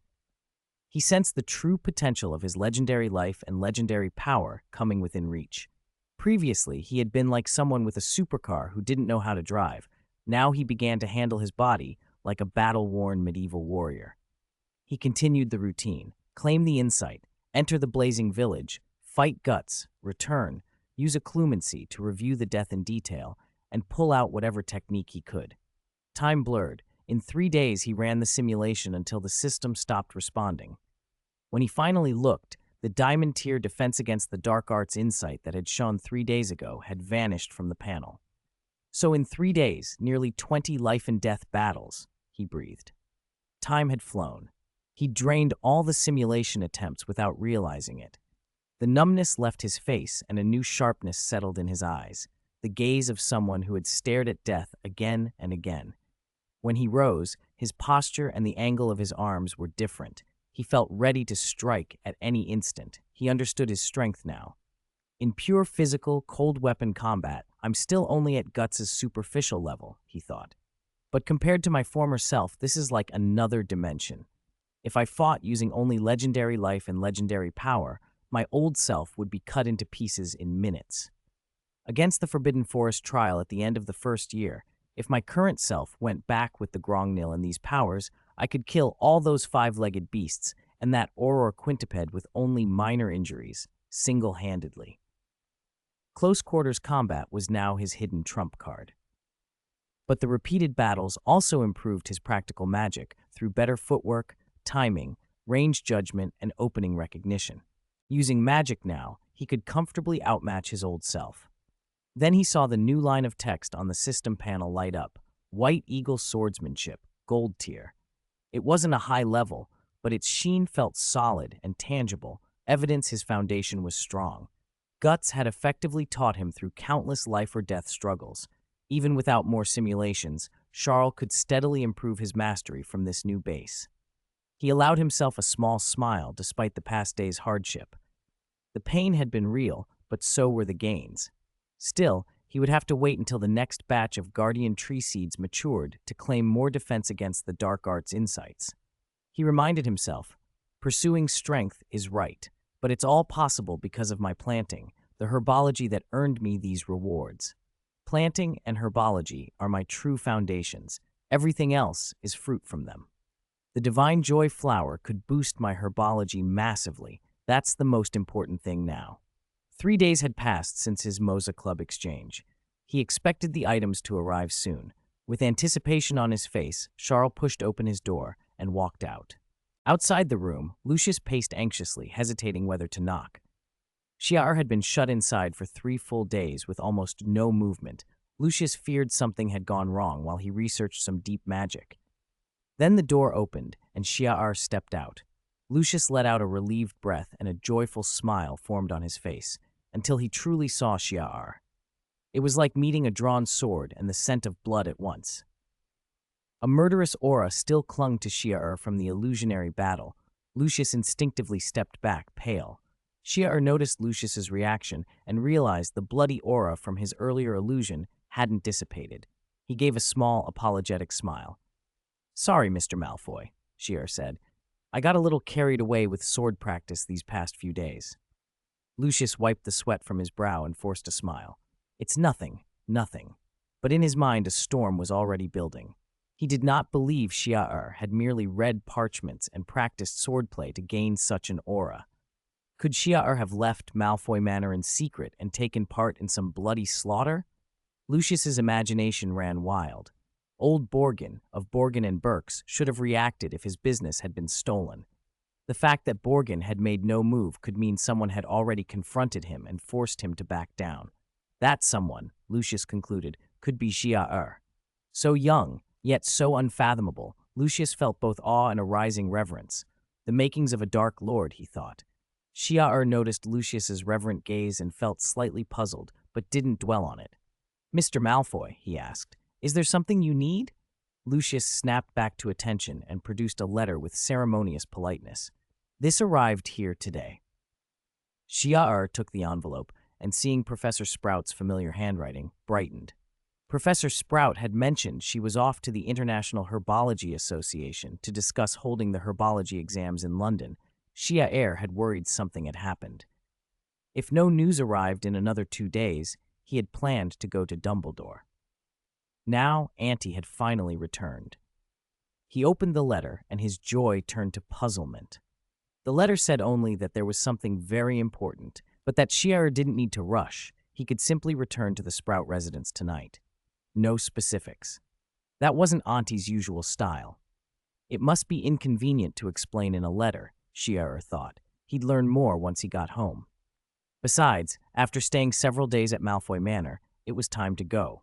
Ciel told Lucius he was leaving. Lucius nodded repeatedly, and wary of asking anything that might cause trouble, simply handed him the keys to the Thestral carriage. "The Thestral carriage is ready," he said. "If needed, it can take you to the Sprout family at any time." Ciel shook his head. "I still need to run something in Nocturne Alley. The Thestral carriage is too conspicuous. I'll take the Flu Network." At the words, Nocturne Alley, Lucius stiffened. Everything fit. Ciel had indeed conducted something secret in Nocturne Alley while he'd been gone, perhaps even forced Borgin's hand. Lucius dared not pry further. He only pointed out the flu powder by the fireplace and watched as Ciel tossed a handful into the fire and disappeared. Ciel reappeared in Borgin and Burkes. Borgin himself stood waiting, hooded and looking unchanged by shadow magic. The shop seemed to be operating as usual, none the wiser. Borgin produced a package and handed it to Ciel with care. Inside were the items sent by the Moza Club, especially the Divine Joy flower seeds, which Ciel prized. He didn't rush to open the package. First, he carefully inspected it for magical traps or hidden runes. To be safe, he had Borgin open it too. If anything dangerous happened, Borgin would take the hit. Borgin had already been on death's door before. What did he have to lose? Fortunately, nothing malicious lay inside. The Moza Club hadn't tampered with the parcel. Perhaps for outer members, the club relied on the elixir of immortality fabric to secure obedience and didn't bother with extra safeguards. Shia sighed in relief and examined the contents properly. First, the Divine Joy flower seeds matched what he'd seen in the crystal ball. A purple reward indicator confirmed they were epic-level plants. Then he flipped through an ancient herbology book included in the package. It cataloged nearly 1,000 ancient plants, an old version of 1,000 magical herbs and fungi. Most entries were unfamiliar, even to Xiaer's current herbology knowledge, but he verified authenticity by checking the entry on the humping willow. The details matched his understanding and even added things he'd not known. The book was credible and could greatly aid his research into cultivating ancient herbs. He could finally look up the mysterious ancient seed he'd gotten from Porgy Chalman. Finally, he examined a large set of exquisitely crafted herbology tools. Tiny shovels, sieves, tweezers, more than 20 implements, everything a gardener could need. Joy lit Xiaer's face. These would make the perfect birthday present for Professor Sprout.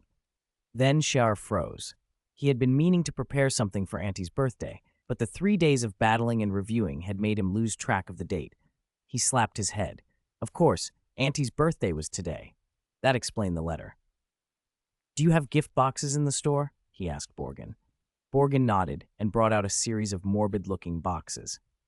"Custom made," he said proudly. "This one's bound with ground human bone, very smooth, feels natural. The skull in the center is high-end and elegant. For a younger person, perhaps this toad skin box with trendy patchwork?" Xiaer barely restrained a twitch. He was actually asking Borgin and Burks for decent gift boxes. Of course, the place specialized in dark arts trappings. He remembered Nocturne Alley wasn't far from Diagon Alley, and that there must be normal gift shops there. It was already 2 in the afternoon. He needed wrapping and a cake. He left Borgin and Burks and hurried toward Diagon Alley. Only a few steps out, he felt the malignant gazes around him. Shadows in Nocturne Alley pulsed with ill intent. Hooded figures cast hungry looks from beneath their hoods. Young wizards were rarely seen here. If dark wizards hadn't been recently targeted by ministry crackdowns, some might have already approached Xiaer. He ignored the would-be predators. He was in a hurry and didn't want an unhelpful fight. As long as they didn't attack first, he let them trail him. The whispers grew louder. He came out of Borgin and Burks. Must be a rich young master, fair-skinned, probably carrying a sack of galleons. Their greed made them follow. As Xiaer neared Diagon Alley, the whispering became more urgent and reckless. He slipped a hand inside his sleeve, clutching his wand, a cold light in his eyes. Some of them were about to make a move when a figure slipped out of a crumbling building and blocked the alley between Xiaer and the crowd. She tossed seeds into the air, and with a flick of her wand, the seeds sprouted into twisting vines and man-eating plants that formed a living wall. Then she grabbed Xiaer's arm and pulled him toward Diagon Alley. "You shouldn't be here," a clear young voice said from beneath the cloak. "This isn't a place for a young wizard. Walk a bit toward Diagon Alley. No one will follow you there." Xiaer stood rooted for a long moment. The woman grew anxious and hurried him along until he could see the towers of Gringotts. Only then did she visibly relax. As Xiaer collected himself and thanked her, she only waved and melted back into darkness. As she turned her head, she gave him a look and chuckled to herself. "So timid, probably a Hufflepuff," she muttered. "Wonder how he even ended up here. If not for me, he might have been turned into raw material for some dark arts experiment." Xiaer watched her go and was astonished. The way she combined plant seeds and magic, he'd seen a similar technique from Porgy Chalman, but her mastery was far deeper. The niche of combining black magic transformation with herbology was tiny. By his knowledge, only one person fit the description, Ed Robinson. But the woman he'd seen had a delicate face, clearly a girl of 18 or 19. Ed must be a pseudonym, Xiaer realized. I never expected the herbology prodigy to be so young. He committed her face and the small building's location to memory. He would search for Ed later. For now, reaching Diagon Alley felt like stepping into another world. Bright sunlight, red-tiled roofs, smooth cobbles. Xia-er's moodsome joy swelled. He now just needed a shop to wrap Auntie's present. A voice behind him called, "Xia-er?" He turned to see Hannah, bouncing pigtails and familiar grin. "I heard you stayed at Hogwarts for the summer. I thought I wouldn't see you until school. Have you eaten? Come to the Leaky Cauldron. I'll buy you the best meal." She stopped herself when Xia-er said he needed gift boxes. "Do you need a birthday box?" "Whose birthday?" "I don't know any Hufflepuffs with birthdays right now. Maybe an older student or Hermione?" When Xia-er explained it was Professor Sprout's birthday, Hannah brightened and led him to a small shop she recommended. The owner, a graceful witch in her 30s, was enjoying tea and cake, but sprang into eager action when she learned Xia-er was Professor Sprout's pupil preparing a birthday gift. "Merlin's beard. Is today Dean Sprout's birthday? I completely forgot." She produced magical ribbons and boxes, and seeing Xia-er's herbology tools gushed, "Absolutely beautiful. Dean will be thrilled." She sent Hannah off to Honeydukes, to the ice cream shop by Gringotts for magical candles, and to the best baker for a cake base, while instructing Xia-er to keep the precious tools in sight. "You'll understand when you get older," she told him, tying the ribbons with practiced flicks. "We Hufflepuffs help our own. When the lions split into prides, the eagles go their own way. The Slytherins scheme. Hufflepuffs are always there for each other. Dean Sprout was my dean too." While the shop owner worked, Hannah darted off like a busy bee, returning breathless with a 3-tier cake and a stack of blessing cards. The owner finished the final wrapping, butterflies of light settling on the ribbons. Xia-er stared first in astonishment, then with warmth. He thanked them, especially Hannah, who blushed so hard she stammered. The shop owner teased that Hannah hoped Xia-er would go shopping with her before school. They exchanged plans, and then Xia-er hurried off with the cake, cards, and gift box. He left a handful of galleons on the counter in a neat floating stack, already gone before the owner could refuse. Outside the Sprout family home at twilight, Xia-er dismounted his broom. He'd avoided the Floo network to protect the decorations and to preserve the chance to knock. He checked the time and breathed a small sigh of relief, still dinner time. But approaching the mansion, he frowned. The house was dark, no lights on at all. Professor Sprout had written that she'd be back tonight and had something important to tell him. Why would the house be completely unlit? He felt a chill and gripped his wand, ready even to draw Grongnil's sword. If anyone had harmed Professor Sprout, Xia-er swore to make them pay. He slipped to the door, flicked his wand, and at that instant, the house burst into light. Streamers rained from above the doorway, and Professor Sprout sprang from behind the door to envelop him in a hug. "Child, long time no see. Were you surprised?" she beamed. Xia-er stared at the decorations. "Professor, what is this?" "Why, I knew you'd forgotten," Professor Sprout said, mock chiding. "Tomorrow is your birthday. I'd never let you miss a celebration. The day you were born, your parents were overjoyed. This is a big day for the Sprout family. You haven't celebrated for so long. It's your first here. I couldn't forget." She noticed the cake and gifts in his hands and was surprised in turn. Xia-er sighed. "Professor, you were talking about me. I did forget about my birthday, but actually, isn't today your birthday?" "Happy birthday, Professor." Professor Sprout blinked, then blushed. "Oh my, is it? Well, I'm so old. Do birthdays even matter?" Still, she accepted the gift and carefully untied the ribbons as if they were treasures. When she saw the shimmering alchemical tools, her delight was plain. What lovely little shovels. Merlin above, they're beautiful. She handed Xia-er a small box in return. Inside was a cinderbloom fern seed, gleaming like a gem. Xia-er recognized it immediately, the same kind he'd found on his first visit to Sprout Island, only then with barely a trace of life left, needing a volcanic eruption to revive it. He noticed scorch marks on Professor Sprout's hem and burn ointment on her arm. "Professor, you returned late. Did you go to find an active volcano to revive the cinderbloom fern seed?" Professor Sprout laughed dryly. "I wondered what to get you for a gift and learned of a volcanic eruption on the way. I thought of this rare seed. Don't you like it?" Xia-er breathed deeply and carefully put the seed away. "This is the best birthday gift I've ever had. Thank you." "Good," she said, relieved. "Come." Let's eat the cake. We must celebrate properly. Half an hour later, Shiar found Professor Sprout asleep over an untouched slice of cake, exhausted.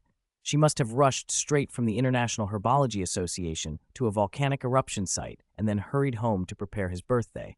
No wonder she was worn out.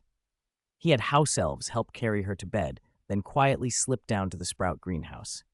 Inside, reward light orbs hovered above the new batch of Margaret. He had selected superior varieties, and the orbs were slightly larger than the previous harvest. Still, when he collected their magic power, the increase was disappointingly underwhelming.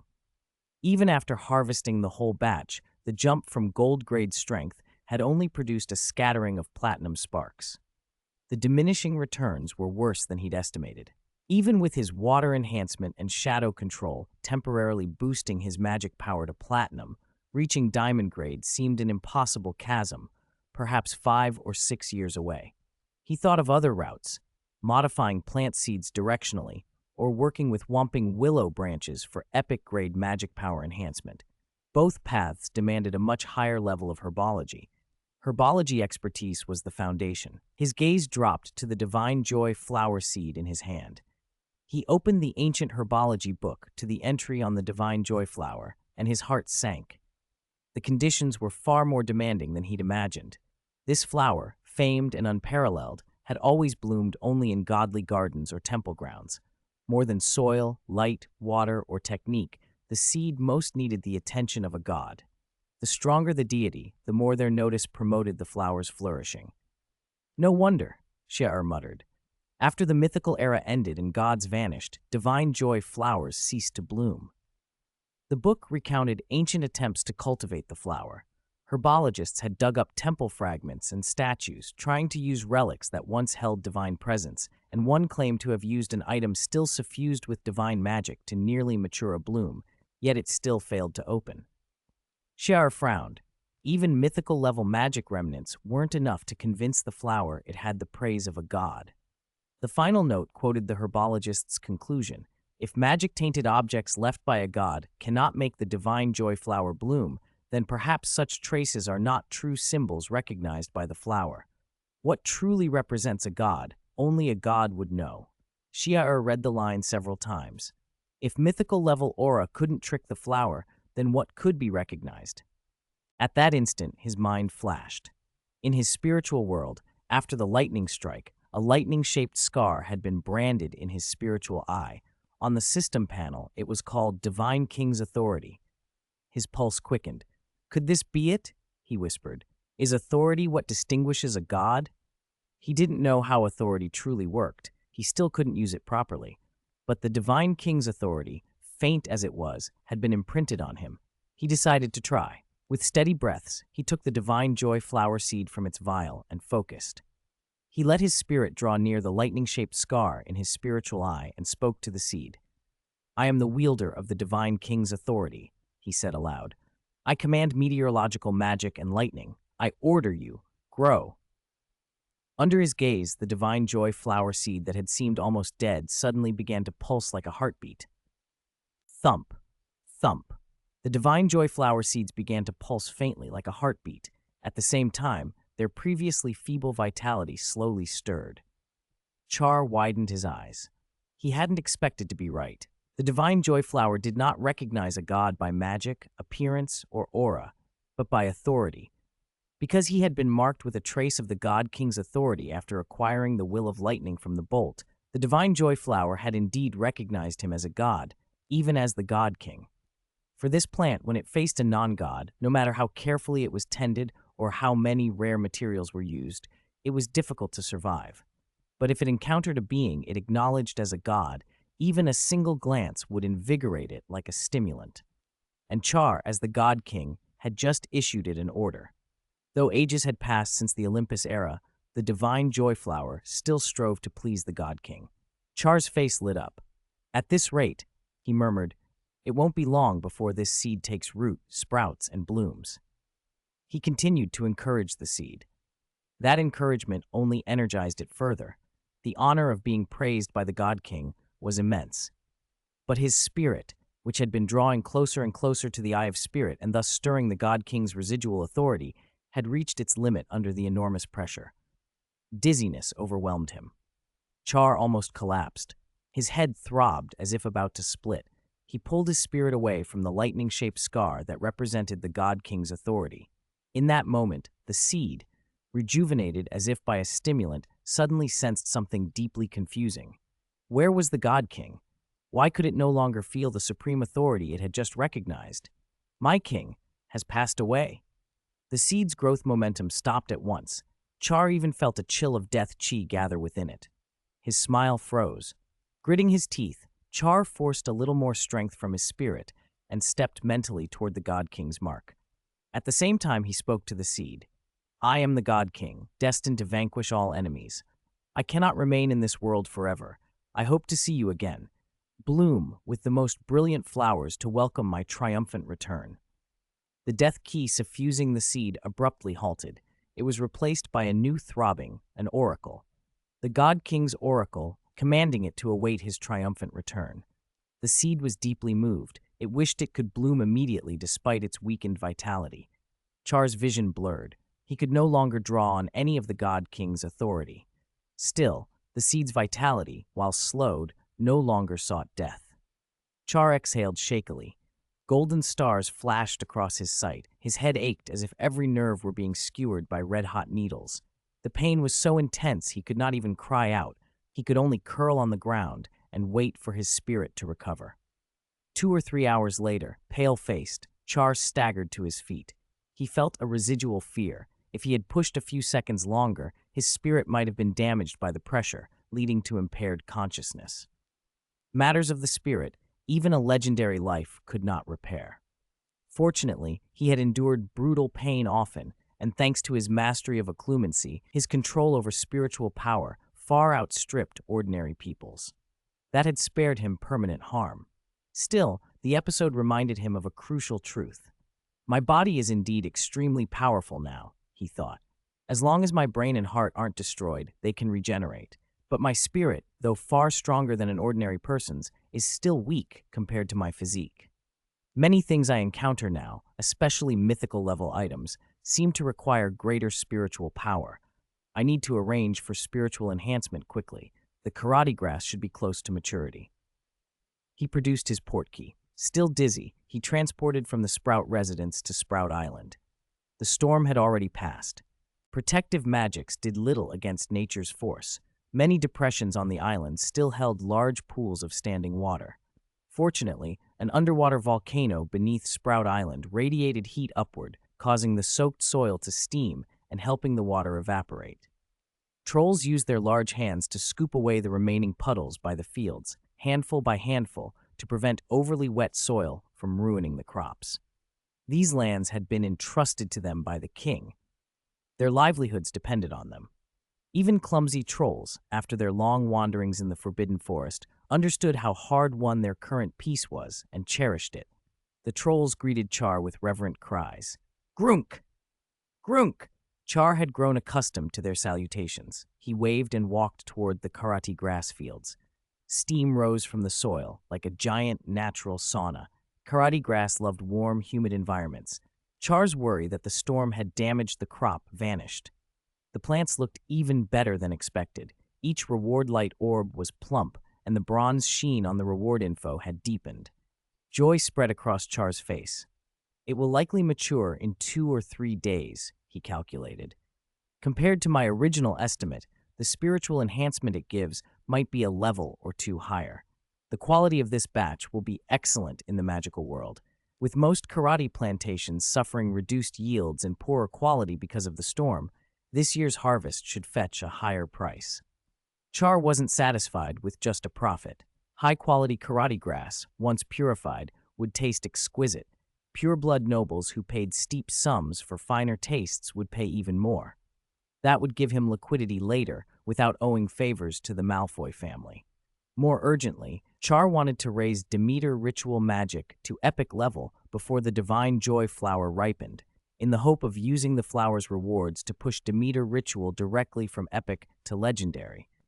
That would save time and grant him Herbology skill comparable to a master years ahead of schedule, a huge advantage for future cultivation. But to enhance Demeter ritual, he needed large amounts of faith power. The faith produced by the current trolls was too scarce. More tribes needed to migrate. From experience, stronger individuals generated richer faith power from their veneration. When he'd performed in the Forbidden Forest trial, the faith of Dumbledore and the Deans had driven Demeter ritual magic to diamond grade. If the trolls' strength could be improved, the faith they produced would skyrocket. Quirrell's thesis had outlined a method: feed a large amount of goldfish vine, or better, make a memory potion from it. That might awaken inherited memories in troll bloodlines and trigger atavism. If that worked, even if most trolls didn't reach giant priest levels like Sirius, their physiques could be dramatically enhanced, and some might gain bloodline magic. They would not only provide vastly more faith power, but become a formidable force on their own. Perhaps a troll army could sweep the Hogwarts battlefield in the final war. Char smiled at the thought, but the premise remained. He had to harvest the karate grass first. 2 or 3 days, he couldn't simply wait idly. Feeling the heat and humidity, he suddenly remembered his aunt's birthday gift, a cinderbloom fern spore that had already regained vitality. Its ideal habitat was near volcanoes. The underground grotto beneath Sprout Island, where he'd originally found it, was perfect. He produced the spore. It glittered like a gem under the sun, more a precious stone than a plant. No wonder historical pureblood nobles had vied for cinderbloom ferns. After admiring it, Char focused on its potential rewards: platinum-grade flame enhancement, gold-grade charm enhancement, and a bronze-grade Gubrathian fire insight. Gubrathian fire wasn't ancient magic, but few wizards mastered it. Dumbledore's famed firestorm was rumored to be closely related to Gubrathian fire. That association alone made Char's heart race. In Dumbledore's hands, firestorm had been devastating, perhaps as powerful as ancient magic. Could he have a chance with the cinderbloom fern? Char took the spore down into the underground grotto and examined the soil. Besides needing heat, the cinderbloom fern required gem-like mineral components in the earth. The more gem components it absorbed, the clearer and more beautiful it would become. If the soil lacked them, the fern's color would dull, growth would slow, or it might die. Newly sprouted spores especially needed rich gem components. He rubbed the soil, testing its composition, searching for the richest patch. To his surprise, the most suitable place was the spot where the original cinderbloom parent had rooted. The soil there was far richer in gem components than anywhere else in the grotto. Then Char realized the original mother plant must have accumulated gem components during its growth.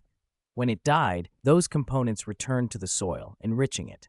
A spore falling there would easily take root and become a new plant. Fallen blossoms indeed become spring soil that nourishes more flowers. He planted the spore. With his current herbology expertise, though cinderbloom ferns were not easy to cultivate, he managed the planting with little trouble. The spore immediately began absorbing gem nutrients. Its faint reward light orb brightened and swelled. Char nodded. Normally, a cinderbloom took about 5 years to absorb enough gem components to mature, but because the soil still held the mother plant's legacy, this spore should complete the process in roughly 2 years, nearly half the usual time. 2 years was still slower than he preferred, but unless he ground hundreds of gems into powder and mixed them into the soil to accelerate growth, destroying valuable gems in the process, he had no faster option. Even if the magical world's gems were less valuable than Muggle ones, they weren't plentiful. 100 gem sacrifices just to save a year on an ornamental plant would be wasteful. Even ancient pure-blood houses wouldn't do it. Alchemists who could refine gems were rare and expensive. No family could casually ask them to ruin hundreds of gems. Char shook his head. He would wait the 2 years.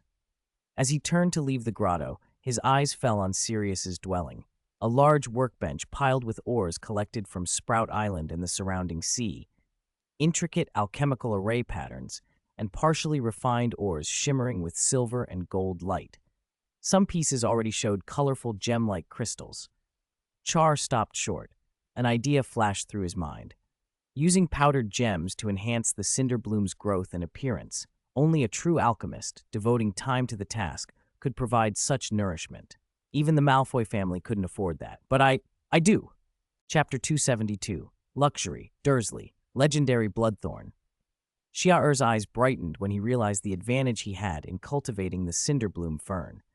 He immediately found Giant Priest Sirius and asked if pure gems could be refined out of ore. Sirius looked puzzled for a moment. "Of course, Your Majesty," he said. "Refining gems from ore is standard practice for alchemists." He told Xiao'er about Nicholas Flamel's notes, how, when young, Flamel had found an unknown mine and refined a great chest of gems. The skill ran in their bloodline, Sirius explained. In the days of Olympus, their ancestor had forged not only magical tools, but also dazzling gems to decorate palaces, temples, and statues. Xiao'er frowned. "Isn't turning stone into gold only possible with the Philosopher's Stone?" Sirius nodded. "The Philosopher's Stone can transmute inert stone into gold, creating something from nothing. That's the highest level. Most alchemists, though, simply extract pure gold from ore already rich in gold, or, harder, concentrate sparse gem components into pure gemstones. That's a different level of difficulty." To prove the point, Sirius brought a large basket of colorful stones and set them in the alchemy array. With a tap of his wand, the runes flared, a strange magic suffused the stones, and crystalline growths appeared on their surfaces. Tiny sapphires and emeralds, the rest falling away to dust. When the light faded, several bean-sized gems lay on the array. Sirius shook his head in regret. "My attainment isn't Flamel's. If Nicholas Flamel set up this array, he might melt a mountain and make unimaginable things. Even in my bloodline memories, the great ancestor used a furnace larger than a mountain to forge weapons for the gods. I don't know when I'll reach that level." Seeing the proud, slightly rueful priest made Xiao'er suppress a smile. Sirius had spent his life on alchemy. Comparing talents made no sense. Xiao'er knew his own limits. No one could be Dumbledore at everything. Concentrating resources and outsourcing the rest was sensible. Xiao'er picked up a sapphire, ground it to powder between his fingers, and casually scattered the dust near the soil where the Cinderbloom spores were rooted. Almost immediately, the faint reward sphere hovering above the spores accelerated its expansion by a notch. Xiao'er's face brightened. Gem dust accelerated the growth. This worked. Of course, as gem component concentration rose, there would be diminishing returns, but in extreme conditions, he could reduce the fern's maturation to within a year. He also noticed something else. The sheen on the spore's reward information had deepened slightly. Its reward level was slowly increasing. "If we keep this up," Xiao'er breathed, "if we feed it enough gems, maybe the Cinderbloom fern's reward level could be raised to diamond." That thought invigorated him. He had few diamond-grade plants so far. Each had been hard-won. Raising a Cinderbloom to diamond would require continuous supply of refined gems, something no one in the magical world had likely tried. "Sirius," he said, "this fern will need a steady supply of gems. I'll need you to refine them." Sirius blinked and bowed. "It is my honor to serve, Your Majesty, but—" His face clouded. "Mineral resources rich in gem components near Sprout Island are scarce. The sea has almost everything, but using seawater for alchemical transmutation is very inefficient. Even after a day of hard work, we might not get a rice grain-sized gem. If you want large quantities, it's best to refine them from proper ores, the traditional method." Xiao'er considered that. To accelerate the fern, he'd need hundreds of gems. To raise its reward level might require thousands. Buying finished gems would be astronomical. Better to buy ore, refine gems himself, and circulate them. The question was where to get so much ore. Few wizards cared about minerals, and the magical world mostly worked on small workshop scales. Stable, large quantities would be hard to source. In the Muggle world, however, mining companies did this all the time. He could contract a mining firm to supply ore regularly. The magical world had plenty of ways to move bulk materials. This plan was feasible and didn't violate the International Statute of Secrecy. Refined gems weren't magically transmuted currency. Xiao'er pulled out a Muggle directory and looked up mining and drilling companies. He skipped the big firms, too much hassle, and his orders were small to them, and focused on smaller companies that valued every contract. He found one in Surrey, Granning Drilling and Mining Co. At 9 that morning, old Mr. Granning hovered anxiously in his office, muttering over an industry paper. "Damn Germans. They're coming for our drill business. They won't succeed. The knock at the door made him start. It was his longtime receptionist, the accountant lady. Her single rap told him business. "Boss," she said, "a client's here. He said he has an order to discuss." Old Granning brightened. Any order was welcome. He flung open the door, but the figure who entered stopped him cold. Beside the receptionist stood a child. Old Granning blinked, then regained himself and hustled them inside. "Wait a minute," he stumbled, then offered a fawning smile the moment the child introduced himself. "Mr. Sprout, how can Granning help you?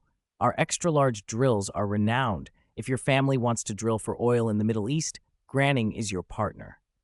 Ciel's business card, however, told a different story. Sirius had produced a stack of gorgeous cards, silver with gold inlay and crushed gems on the corners. Old Granning didn't have to read the name to feel his heart leap. Ciel took the card with a casual air. Old Granning nearly bowed. "I'm not interested in drills or oil," Ciel said. "I need a stable supply of gem-bearing ore. For reasons I won't elaborate, I prefer not to deal with the big mining houses. That's why I came to Granning." Old Granning saw through the pretense. A wealthy family sending a youngster to learn the business, perhaps. It fit. But Granning's excavation capacity was limited. Supplying the volumes Ciel needed would require contracting larger mines, equipping them with drills, and juggling production schedules. "The price," Old Granning began, worry creasing his face. Ciel produced a small pouch of translucent gems, and beneath them, gleaming ancient gold coins. He spread them on the table. "Is this enough for a deposit?" he asked. "No bank transfers. I don't want anyone to know what I'm doing." Old Granning swallowed hard and hid his beating heart. "Mr. Sprout, our sales director and the head of drill manufacturing will be here at once. They'll explain schedules, delivery amounts, transport, and receiving arrangements." Ciel nodded and listened. Then Old Granning picked up the phone and barked orders. "Mason, Dursley, you have 3 minutes. Get to my office." At the names, Ciel's indifferent expression shifted. Dursley. The surname wasn't common, but in Surrey, number 4, Privet Drive came to mind. And if he remembered, Vernon Dursley had worked at a drill company. The next arrivals confirmed it. A broad, necklace man who panted his way into the office, Vernon Dursley himself, and another man in a suit, Mason, who slipped a banknote to the receptionist and came in grinning. "Respected Mr. Sprout," Mason said, offering a card. "I'm Mason, sales director of Grunning. We have extensive experience in mining excavation." Vernon, breathless, seemed bewildered. Ciel watched him with mild amusement and a flicker of pity. In the original story, Vernon had gone to absurd lengths to ingratiate himself with business contacts. His social climbing was familiar. Seeing this man now, Ciel couldn't help but think of how miserable Harry's summers had been in the original life. Letters intercepted, friends forgotten, Dobby's meddling, being shut in his room after the ruined dinner. Ciel felt a warm pang of sympathy. Harry had been dealt a hard hand. Ciel owed him a few kindnesses. He'd take this as a chance to return one. Mason looked hopeful. If this order went through, he'd be set for retirement. Vernon looked crestfallen. Ciel surprised them both. "The plan is good," he said, and pointed at Vernon. "I'll entrust the project to this gentleman. He was first to arrive and seems very punctual." Mason went pale, Vernon ecstatically grateful. "Mr. Sprout, thank you. I won't let you down. I'm the most punctual man." Old Granning breathed out with relief. Vernon, in a sudden burst of gratitude, probably a nervous reflex, added, "Mr. Sprout, I have a son about your age. His birthday's coming up. I'd like to invite you to his party. I have a bottle of Bernomandel Mellow, vintage 1962. My wife's candied jackfruit ham and lemon pie are divine. My Dudley is a polite little gentleman. I'm sure you two will get on well." As the room watched, the denial on Vernon's face turned sheepish, then redder when he caught Old Granning's warning glare and Mason's amused look. For a moment he turned pale, then, astonishingly, Ciel nodded. "All right," he said, "I'll come to the party." Vernon's relief was immediate. Ciel's next question, though, made him shiver. "Do you only have one child at home? Will there be any other children from distant relatives?" Vernon's stomach dropped. He swallowed and lied through clenched teeth. "Yes, Mr. Sprout. We adopted a distant relative's child. We raised him, schooled him, kept him from getting into trouble." Ciel's tone was warm. "Good. That will make the party livelier." Then he turned and left Granning. "Pleasure doing business," he said. After the meeting, old Granning gave Vernon paid leave for over 2 weeks. "This order is important," he told him, "and how important that birthday is, you know what I mean. Hurry home and prepare, especially that distant relative's child. While we're working with Mr. Sprout, be nice to him. Keep him happy." Vernon simmered. "Be nice to that freak, that no-good Harry Potter?" he muttered as he left. "Haven't I already been good enough, taking him in, feeding him, clothing him?" But the size of the deposit and the promise of promotion smoothed his resentment. He would play the part. Back at Privet Drive, Vernon burst upstairs and called for Harry. Harry's face went white with dread. Had Uncle Vernon suddenly realized he couldn't use magic outside Hogwarts? But Vernon was acting like someone possessed. He told Petunia to buy Harry 2 good sets of clothes and new glasses, and ordered Dudley not to bully him in the run-up to the party. Petunia screamed. Dudley wailed. Vernon explained the day's events between huffs. Vernon was going to be seen well in front of Mr. Sprout. Harry smiled despite himself. Shiar Sprout. Shiar hadn't forgotten him. Merlin above. Shiar hadn't cut him off after all. That warmed Harry's heart more than any new clothes. Shiar back at Hogwarts also smiled. He expected Harry's summer to be easier now, and felt he'd begun to repay the favor of borrowing the invisibility cloak. Then he saw a thick letter in his little greenhouse mailbox. It was from Hermione. He opened it and, unrolling the long envelope, saw exactly what he'd expected. Hermione's meticulous, no-nonsense analysis of magical linguistics, question after question, an intellectual gauntlet that made his scalp tingle. At the end, her warm invitation. She's going to London the next day and wants to meet. She has an amazing discovery that will be a breakthrough in magical linguistics, and she had to tell him in person. Shiar felt a headache coming on, and then a smile. Hermione had stayed up preparing these, and he owed her for collecting those papers before he left. Besides, magical linguistics mattered to his study of Demeter's oracle. He settled down to work through her questions, admiring her seriousness. As he prepared, a rapid, insistent chime rang through the little greenhouse, the Demeter silver cup. It wasn't the soft, ceremonial note he heard during ritual magic. It sounded like an alarm. Shiar frowned. Then a sting pulsed across his brow from his eye of mind, and an image flashed into his head. A gloomy, shadowed alley. Nocturne Alley, he thought. The Demeter cup's alarm could only mean something connected to Demeter, or those who claimed descent from her. In the current magical world, that pointed to the Robinets family. Coupled with his sixth sense premonition, Shiar's mind jumped to the black-robed figure who had once saved him in Nocturne Alley, Ed Robinise. Had something happened to her? Shiar's gaze sharpened. He couldn't ignore it. Ed had helped him before and possessed knowledge he needed. He wouldn't risk her. With his present strength, ordinary dangers weren't a problem. Graniel's sword cut a wide swath through the world, and his invisibility cloak and shadow magic offered escape routes. His vitality and recovery were exceptional. He could act. He tossed a handful of flue powder into the fireplace. "Borgin and Burke's," he said. A dizzying spin later, he found himself in Borgin and Burke's fireplace. The shop smelled wrong, blood-sweet, a scent that made the heart beat faster and a hunger rise in the chest. Instantly, his occlumency flared and suppressed the urge. He breathed slowly, cast a bubblehead charm to block the smell, and turned on night vision. The source was a fine, powdery pollen that drifted through the air. Outside, Nocturne Alley lay blanketed in it. Dark wizards staggered from their rooms like the dead, wandering aimlessly and drawn inexorably toward the place where Shiar had met Ed. The sight made his skin crawl. A large-scale targeting operation? Was Ed the intended victim? The pollen and the scene hit a memory. He'd read of this in ancient herbology, one of the most dangerous ancient plants, the bloodthorn. A terrifying plant, aggressive, highly poisonous, able to cloud the mind and even devour it, the memory recited. Once it blooms, its pollen intoxicates and drives bloodlust. Those fully controlled never wake, their minds become nourishment. In ancient times, an island was consumed by a bloodthorn, and many heroes died beneath it. One even bore the bloodline of a Titan giant. Horror flared through Shiar.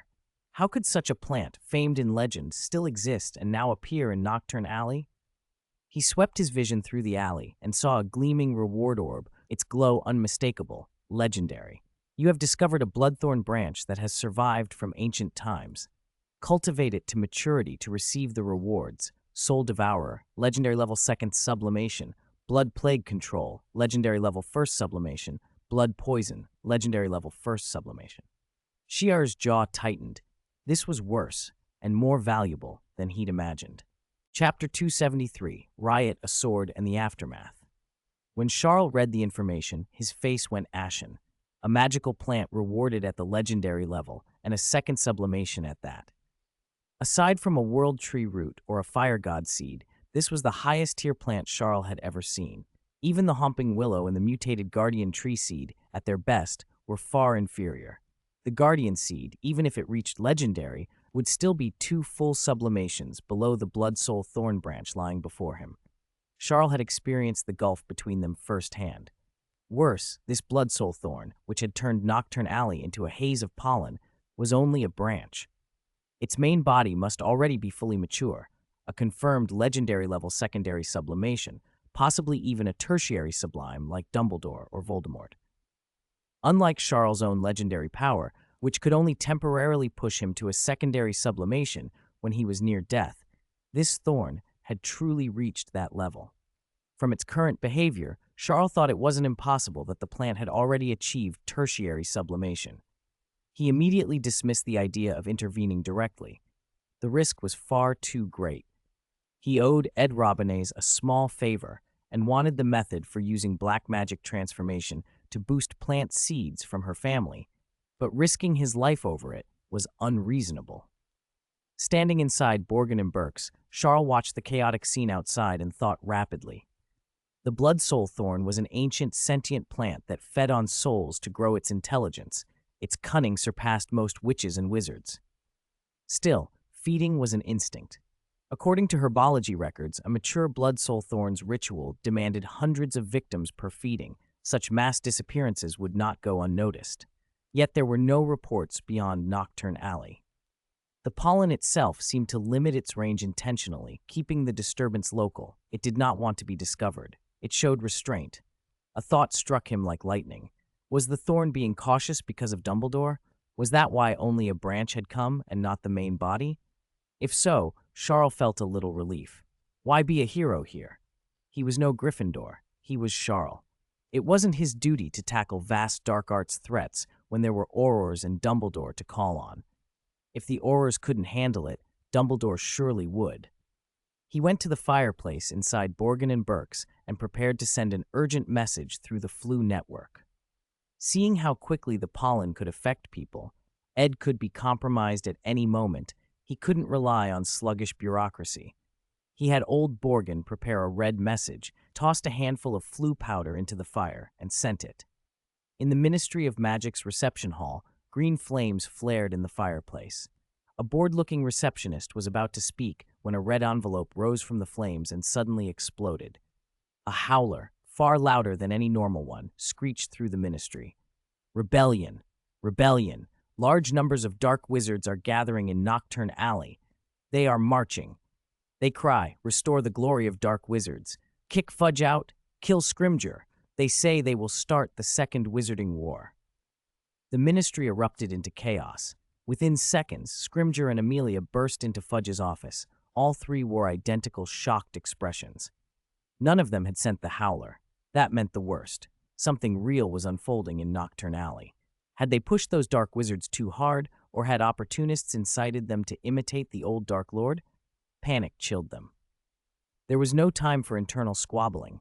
Immediately dispatch all available Aurors to Nocturne Alley, Fudge ordered. And I'm going to Hogwarts to bring Dumbledore. Charles still did not trust that alone would be enough. Aurors were powerful, but they might not be effective against such a ferocious ancient plant at first. He wanted insurance. He looked up at the dome of Gringotts. The goblins had their own armed force. He could use them. He did not enter the pollen-choked alley. Pulling his hood up, he melted into shadow and sped toward Gringotts using ancient shadow magic. In moments, he drew up outside the magnificent bank, leaped from the shadows, and pointed his wand at the goblin guards. The guards were stunned. A hooded figure brandishing a wand at Gringotts? Before they could react, Charles shouted loudly. Don't move. Robbery. If you know what's good for you, hand over all your gold. They thought they must be seeing things. Robbers tried to break into Gringotts all the time, but a robber with a wand, the absurdity lasted barely a heartbeat. Charles flicked his wand. A wizard's hand materialized and smashed straight into one guard, then into several others. They tumbled like rolling gourds into the bank hall. Amid the clatter, Charles fired off a few more flashy spells and bellowed, "Robbery!" An alarm screamed through Gringotts. Goblin guards poured out, furious at the insult. Charles, surprised at the number and quality of their armor, far superior even to Auror's, realized this was perfect. He took a breath and ran toward Nocturne Alley. The goblins chased angrily, certain they would catch the thief who dared try to rob Gringotts with a wand. Catch him! Don't let him escape! Footsteps, armor scraping, and bursts of apparition followed him, but Charles' speed in the dark night kept him ahead. As he reached Nocturne Alley's narrow entrance, he grinned and called back, "Brothers, I tried to rob Gringotts, but those goblins refused to hand over the money. They chased me here. Grab your weapons." Then he slipped into shadow and vanished. The goblins were livid. To accuse them of resisting and to claim accomplices? These thieves would be thrown into Azkaban. They rushed into Nocturne Alley and were greeted by red pollen and a tide of indistinct, hooded dark wizards pouring forward. The goblins froze in astonishment, then fury. An ambush! These Nocturne Alley scoundrels really tried to rob Gringotts, raise protective charms, call for reinforcements. Today we throw them into Azkaban. At that moment, a flurry of apparition announced the Auror's arrival. Seeing the crowds of dark wizards, cold sweat ran down their brows. If these wizards succeeded in attacking Gringotts, the ministry itself could be crippled. Arrest them! Arrest them all! The entrance of Nocturne Alley descended into chaos. Powerful charms flew, fired mercilessly into the gathering dark wizards. Charles breathed easier. With Aurors and goblin guards buying time, Dumbledore would surely arrive. In his presence, even a blood-soul thorn couldn't cause much trouble. Perched on a rooftop in Nocturne Alley, a figure whose eyes, ears, nose, and mouth were all pierced by blood-red thorns, its face scarred and hollowed, barked in a hoarse, resentful voice. Why did the Aurors come? Why did Gringotts send goblins? When did they start caring about Nocturne Alley? Its anxiety spread to the controlled dark wizards below. They stopped responding to spells and instead smashed into doors in a frantic search. I got word this magic appeared in Nocturne Alley, and someone from the Robinets family is here. Give me time. I'll find them. Charles, now cloaked in his invisibility mantle, watched and felt a measure of relief. The thorn was wary of Dumbledore and was making a final, desperate search. If he could delay it for a minute, maybe half a minute, perhaps it would retreat on its own. Then a door burst open, and a sharp, terrified scream rang out. "Don't come any closer." Plant branches shot into the room, violently flinging controlled dark wizards out the window. Charles' heart dropped. The reward information, glowing with legendary power, was drifting rapidly toward the doorway where the branches had appeared. The thorn had found its target. He moved without hesitation. With the invisibility cloak, he could strike unseen. One hit, just one, then he would vanish using ancient shadow magic. How much time that strike would buy Ed, and whether Dumbledore would arrive in time, were not his concern. He stepped forward. Inside the room, Ed Robinets covered her mouth and nose, forcing shallow breaths to avoid the pollen. The sounds of battle outside eased her heart. Dumbledore was on his way, she hoped. But then the thorn-wreathed figure smashed through the ceiling and loomed over her. Its face twisted into a wild, hungry grin. Thorns wreathed, eager to plunge into her. At that instant, a figure materialized with an incomparably sharp greatsword that flashed with a chilling, snow-like light. Charles had not intended to use ordinary magic. Only legendary power combined with the Sword of Tyrannil and his White Eagle swordsmanship could cut through such a thing. He struck once and swore to run. What happened next stunned him. At the sight of his blade and the cold gleam of his swordsmanship, the blood-soul thorn emitted a terrified, anguished shriek. This is the swordsmanship of the religious Inquisition? The Church! Damn the Church! I took one city's people. Must you chase me for 1,000 years? I barely fed in all this time. Why won't you let me be? Damn you. The branch convulsed and suddenly withered, its power collapsing. The body it occupied died, and the controlled dark wizards outside fell lifeless. I've severed the connection with this clone. You'll never find my true body. Charles, who had planned to escape after the strike, was stunned. The branch had effectively committed suicide the moment it felt the church's sword. Had the White Eagle's swordsmanship and the church's legacy such a deterrent? He bent over the blood soul thorn branch lying nearly lifeless. A legendary level, secondary sublimation plant had simply given up. What did that mean? Then a thunderous sound came from the entrance of Nocturne Alley, and a surge of potent holy magic announced Dumbledore's arrival. Charles grasped the dying branch and disappeared into shadow, slipping away from the scene. He had only just gone when Dumbledore appeared behind him, his expression grave. "Such evil magic," the old wizard murmured. "Something like this in the British wizarding world." His gaze fell to Ed. "Child, tell me exactly what happened." Ed, facing the legendary White King, dared not conceal anything and recounted the events in full. When Dumbledore heard the words religious inquisition and the church, his face darkened far more than it had when he first felt the thorn's magic. "The Knights of the Religious Inquisition," he said quietly. "Have they reappeared? Is the 1,000-year-old conflict about to ignite again?" Charles, having left the alley with the branch, did not see the depth of the fear Dumbledore felt. All his attention was fixed on the section of the thorn he had taken. He looked at it, conflicted. This thing, how should it be dealt with? Looking at the branch, one that, if it matured, could yield a mythical-level secondary sublimation reward, Ciel found it impossible to deny the temptation. If it could be cultivated successfully, the rewards would be phenomenal, and the Blood Soul Thorns itself would be an extraordinarily powerful fighting force. Rumors said it had slain heroes bearing divine blood in ancient times, but the risks were equally staggering. First, the branch originated from the mysterious Mother Blood Soul Thorns plant. Even though the mother plant had actively severed the connection, some subtle tether probably remained. Sometimes such a tether went unnoticed, like the link between Voldemort and Harry Potter. Ciel did not want to risk cultivating the branch only to have it exploited by the mother plant. Second, the Blood Soul Thorns was an infamous, malignant magical plant. Its growth demanded the consumption of many lives, including souls, and it would inevitably form a consciousness. Trying to educate it with love or justice would be futile. It was inherently evil and would ravenously devour more lives. Cultivating it meant courting extreme danger. After a moment's thought, Ciel sighed softly and decided against cultivating the branch. The risk was far too high. Tempting as it was, he could do without mythical-level plants for now, let alone something far worse. Stability and reliability matter most, he told himself.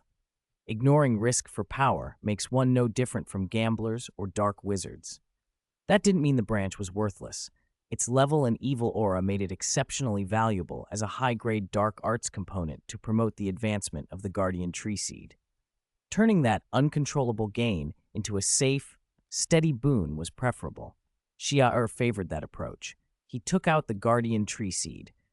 The moment it appeared and sensed the Blood Soul Thorns branch, it reacted as if confronting a dangerous, irresistible enemy. Silver light shimmered over its surface. Sacred magic flowed from the seed, enveloping the branch and colliding with the evil power clinging to it. A sibilant hiss filled the air. Although the Blood Soul Thorns branch was high level and its evil essence could have overwhelmed several times the Guardian Seed's sacred magic, having been cut off from its mother plant, it was already weakened. Under the Guardian Tree Seed's steady power, the evil force gradually contracted and retreated into the branch itself. Black, scorched blotches spread slowly across the branch, like burn marks consuming it. Far below, in a sunless underground space, a hoarse, tortured scream erupted. Blood-red, thorn-covered branches writhed, whipping the air into razor blasts. Within that twisting mass, a figure, almost fused with the thorns, cursed in a guttural voice. "Pain. It's unbearable," the figure spat. "After all these years, why hasn't the church quieted? Why are Inquisitor Knights still sniffing around the magical world? Why do they always hunt me? If they must pick on someone, why not Dumbledore?" After half a day of furious, pained cursing, the figure's rage cooled to simmering anger. I thought, with no Inquisitor Knights showing up for years, that the man who used White Eagle swordsmanship in Nocturne Alley wasn't real, it muttered. But now it's undeniable. This soul-burning agony came from the branch I cut loose, its sacred power. He's not merely purifying my branch, he's torturing and interrogating it. That's Inquisitor Knight work. Reluctantly, and mindful of the Inquisition's dread, the figure abandoned its plans. In the short term, it said, I must disappear. Hide deeper so the religious Inquisition can't find a trace. Xia watched the branch's reaction carefully. Seeing its evil power steadily consumed without any extreme backlash, he breathed a long sigh of relief. There were no hidden tethers left from the mother plant. His eyes brightened as he looked at the guardian tree seed. After purifying many dark arts items and having already reached the mythical level, the seed's advancement had slowed to a crawl. The climb from mythical to legendary had felt interminable. In the magical world, things other than Horcruxes that could propel such advancement were rare. Xia had planned to push the seed forward slowly through years of acquiring dark arts relics. But this Blood Soul Thorns branch accelerated the process far beyond his expectations. The notorious evil plant had a palpable effect on the guardian seed. In Xia sight, the seed's mythical and legendary lights shone together, the legendary glow slowly spreading. With only a portion of the branch scorched so far, if the guardian seed completed purifying the entire branch, it might be close to achieving legendary status. With the treasures Borgin had left in Gringotts and dark arts items smuggled by the Malfoy family, Xia estimated the seed could reach legendary by his second year. The planting rewards aside, the sacred blessings from a legendary guardian seed would be a powerful trump card against the darker forces. He allowed himself a flicker of anticipation. Then his brow tightened. There had been a cost to obtaining this branch. After the attack, where would Ed Robinez go? Would she vanish again into hiding? Did she have other plans? And what would Dumbledore do? Without her help, Xia work improving various plant seeds might be delayed further. Dumbledore had kept questioning Edeline about the attack, and what puzzled Ed was that Dumbledore cared less about the attacker than about the mysterious swordsman who had saved her. He wanted every detail. Is there something wrong with the swordsman? She wondered. Why did Dumbledore seem more anxious about him than about the perpetrator? Ed had been panicked, her vision hazed with red pollen, and she had trouble seeing details. Xia invisibility cloak and ancient shadow magic would have made his movements even harder to track. She had told Dumbledore everything she could remember, exactly as it happened. After confirming nothing else was missing, Dumbledore grew grave. From Ed's answers, he had pieced together one thing. It was almost certainly an Inquisitor Knight from the Religious Inquisition. The good news, Dumbledore thought, was that the Knight didn't seem interested in the magical world itself. His target had been the attacker. The Knight's personal skill set, masterful stealth, and the ability to make his presence vanish marked him as one of the Inquisition's most mysterious and dangerous executioners, cruel, cunning, and utterly remorseless. Perhaps the executioner hasn't truly left, Dumbledore warned. Beings like them can follow a mission for decades. They might continue to shadow a descendant of the Robinez family until the target reappears. He frowned, conflicted. Finally, he turned to Edeline. For your safety, you should stay at Hogwarts. Edeline was taken aback. Hogwarts? Our Robinez name isn't on the Book of Admittance. You must know that. I do, Dumbledore said, but rules admit exceptions. Names not on the book can still enter Hogwarts under the transfer student provision. Hogwarts, there was such a case over 100 years ago. A transfer student caused quite a stir. I can use that rule to school you at Hogwarts and ensure your protection. You said you're a month short of 16? Taking the identity of a fifth-year transfer student would fit. Edeline protested. But I still have the herbologist exam and essential research to do. Dumbledore shook his head. Given the severity of this incident, this year's herbologist exam in London will likely be postponed. As for your research, I'll speak with Professor Sprout. You could stay with the Sprout family during the summer holidays. They have an excellent herbology environment, and Professor Sprout is very kind. There's also a herbology prodigy in her family. Perhaps you two would get along. At that, a picture rose in Dumbledore's mind. Brilliant golden hair, a bright smile, the bold self-assurance of a genius. A soft, mixed smile of nostalgia and something bittersweet touched his lips. Edeline narrowed her eyes. A herbology genius, she thought. She'd seen the name on the exam invitation, Ciel Sprout. Pride and disdain warred inside her. Of course, she was a natural genius herself. The blood of the Robinets family flowed in her veins. She was the most gifted heir of Demeter's line. But most of her herbology achievements had come through relentless hard work, not innate privilege. As for Ciel Sprout, the so-called genius, in her view he benefited from abundant resources and Professor Sprout's guidance. Still, out of consideration for the Sprout family and for the old good relations between the Sprouts and the Robineses, she resolved to teach him during the summer. The most important qualities in herbology are diligence, endurance, and hard work, she thought. Field work for 8 hours a day in sun or cold, no slacking. After that, studying the latest literature until your head hurts. Day after day, night after night. I hope this Sprout heir can endure a few days longer and not disappoint me. Chapter 275, Nagini, a Date, and a Confident Ron. At the Sprout residence, Ciel Sprout had only just returned after dealing with the Bloodsoul Thorns branch when he found Professor Sprout in a hurry, as if about to leave. Seeing him, she quickly explained, "I have to go at once. Something big has happened in Nocturne Alley, and Dumbledore wants to speak with me." The herbology assessment is coming up, and with everything happening now, the plan might change. This summer has been full of unexpected events. Ciel Sprout knew exactly what she meant. He remembered his meeting with Hermione the next day and told Professor Sprout, "Auntie, I need to go out tomorrow. I've arranged to meet a friend. If we're a little late, don't worry." Professor Sprout brightened immediately and stopped in her tracks. A friend? Boy or girl? When she heard Hermione's name, her smile widened. "Miss Granger? She's an excellent student, both in character and academics, with a brilliant mind. She'll be a beauty when she's older." "Ciel Sprout, you don't need to rush back. I know a few restaurants in London that are perfect for young wizards on a date. Want recommendations? Use my card for entry without a reservation. They're all owned by our house." Ciel looked bewildered. Auntie, this isn't a date. We're discussing academic questions." Professor Sprout beamed. "Then discuss away, thoroughly in detail. Don't worry, I'm not old-fashioned." Ciel could only smile wryly. If she hadn't been pressed for time, he suspected his aunt would have started thinking up baby names.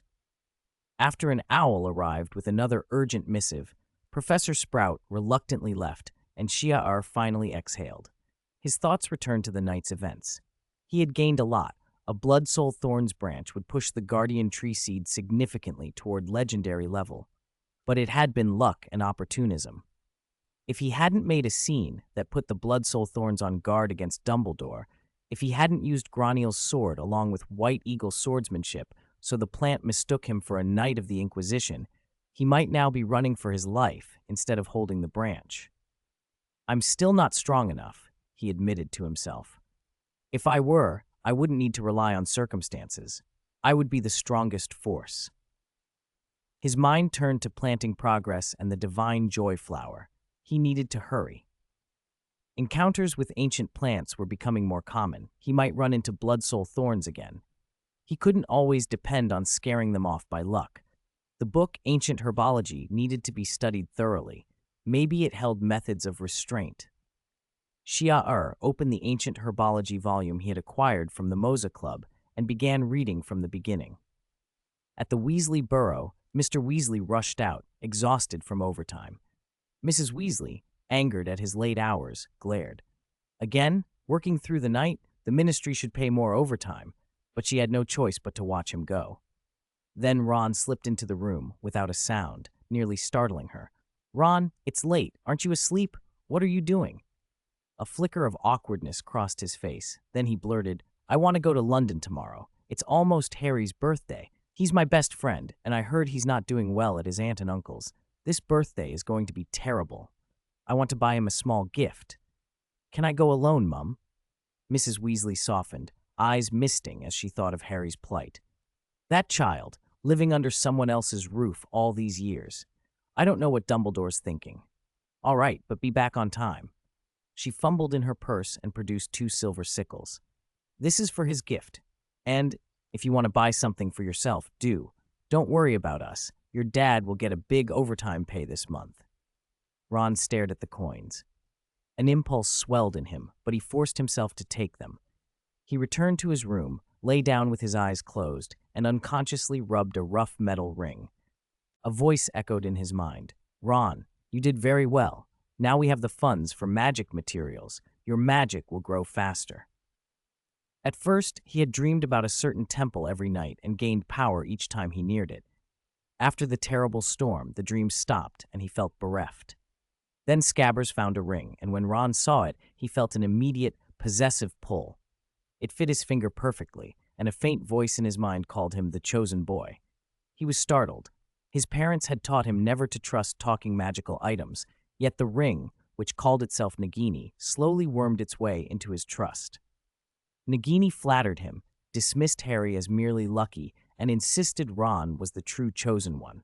It praised his uniqueness and told him many great wizards had pursued it without success. Ron, however, had the peculiar vision to find it. Under that steady verbal assault, Ron let his guard down. He trusted Nagini as a friend, practiced special magic it taught, and came downstairs that night asking for money, not for Harry's present or to write to him, as he had done nothing for Harry all summer, but because Nagini had said certain potions needed startup capital. Remembering Mrs. Weasley's guilty look as she gave him the money, Ron felt pangs of remorse and considered returning the 2 sickles. Nagini protested. "No, Ron, you haven't done anything wrong. You're too hard on yourself. Isn't it normal for a young wizard to have a little pocket money? Your parents are good people, but they failed you. They can't give you a proper life. Why should you always sacrifice? Start by keeping those 2 sickles. Be kinder to yourself." Nagini kept going. "Think of Ciel Sprout. He takes all the resources in the Hogwarts greenhouse, and with talent like his, he accomplishes so much. If you had that, imagine what you could do. Are you going to let Ciel Sprout trample you again next year because of 2 silver sickles? Take them and buy what will make you stronger. You'll be a millionaire. You can repay your parents 1,000-fold."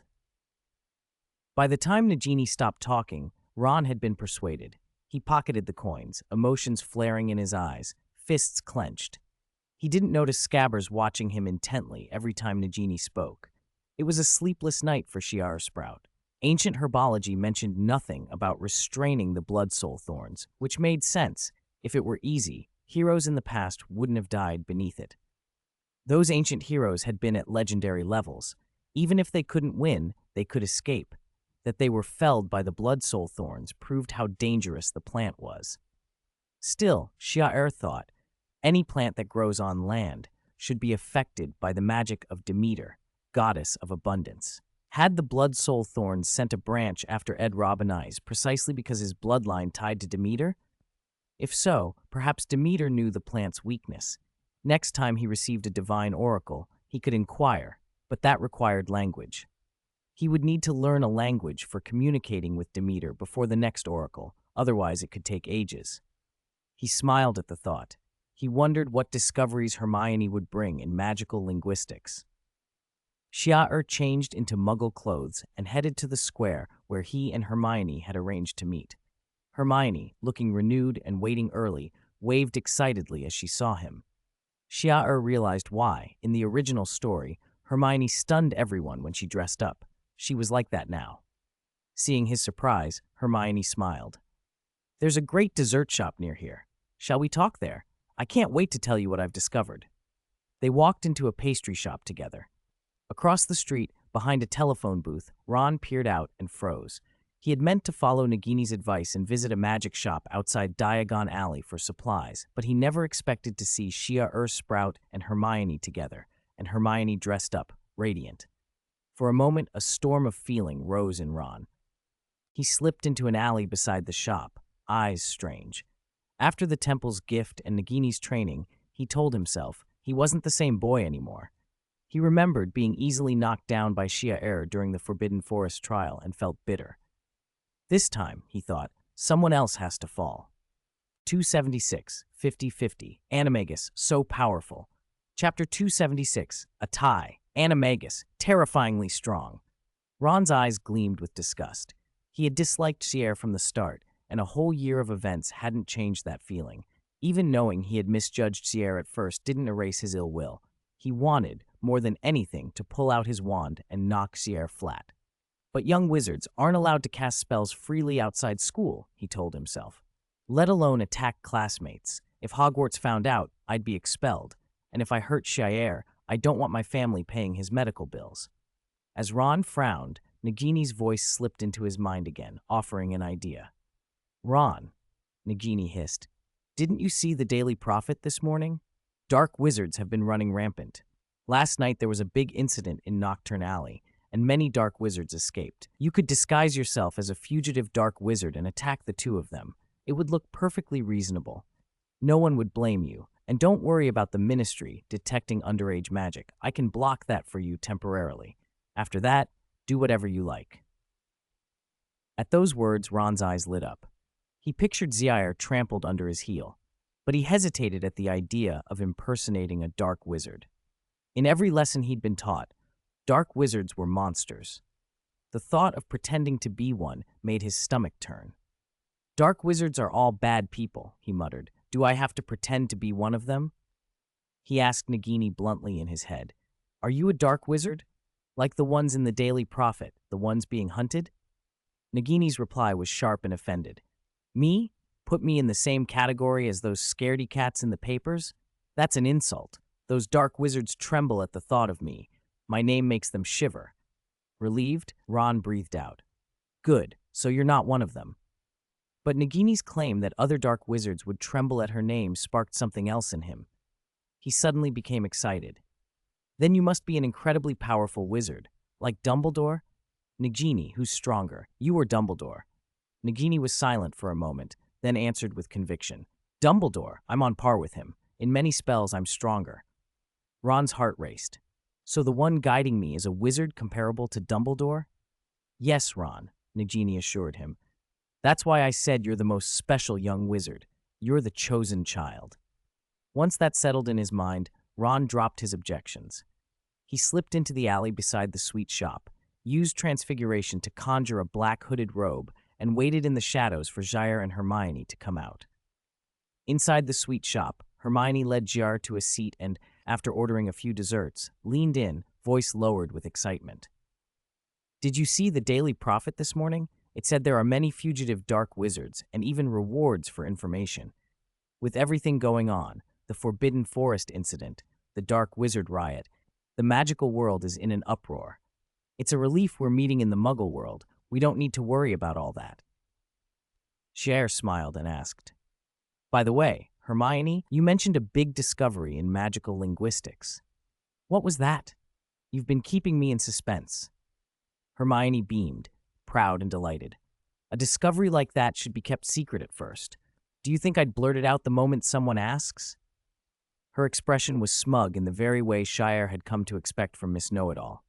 Ciel counted to 5 in his head. Before he'd reached 3, Hermione couldn't help herself. You must have read on the relationship between the essence of the soul and magical language, haven't you? If so, you'll understand. Although you learned Parseltongue from Harry, you can mimic its sounds and converse with snakes, but that's not the same as having the soul-bound power that true Parseltongue grants. Magical languages are tied to the essence of the soul. Dragon speech needs a dragon's soul. Merpeople, goblins, many potent magical tongues are like that. Parseltongue's rarity is because the first known Parselmouth, the despicable Haribo, performed dark modifications on his soul, which let him truly use Parseltongue. His bloodline inherited some of those soul traits, so Harry's line traces back to that. You don't have that bloodline or those soul traits, so you can't release Parseltongue's real power.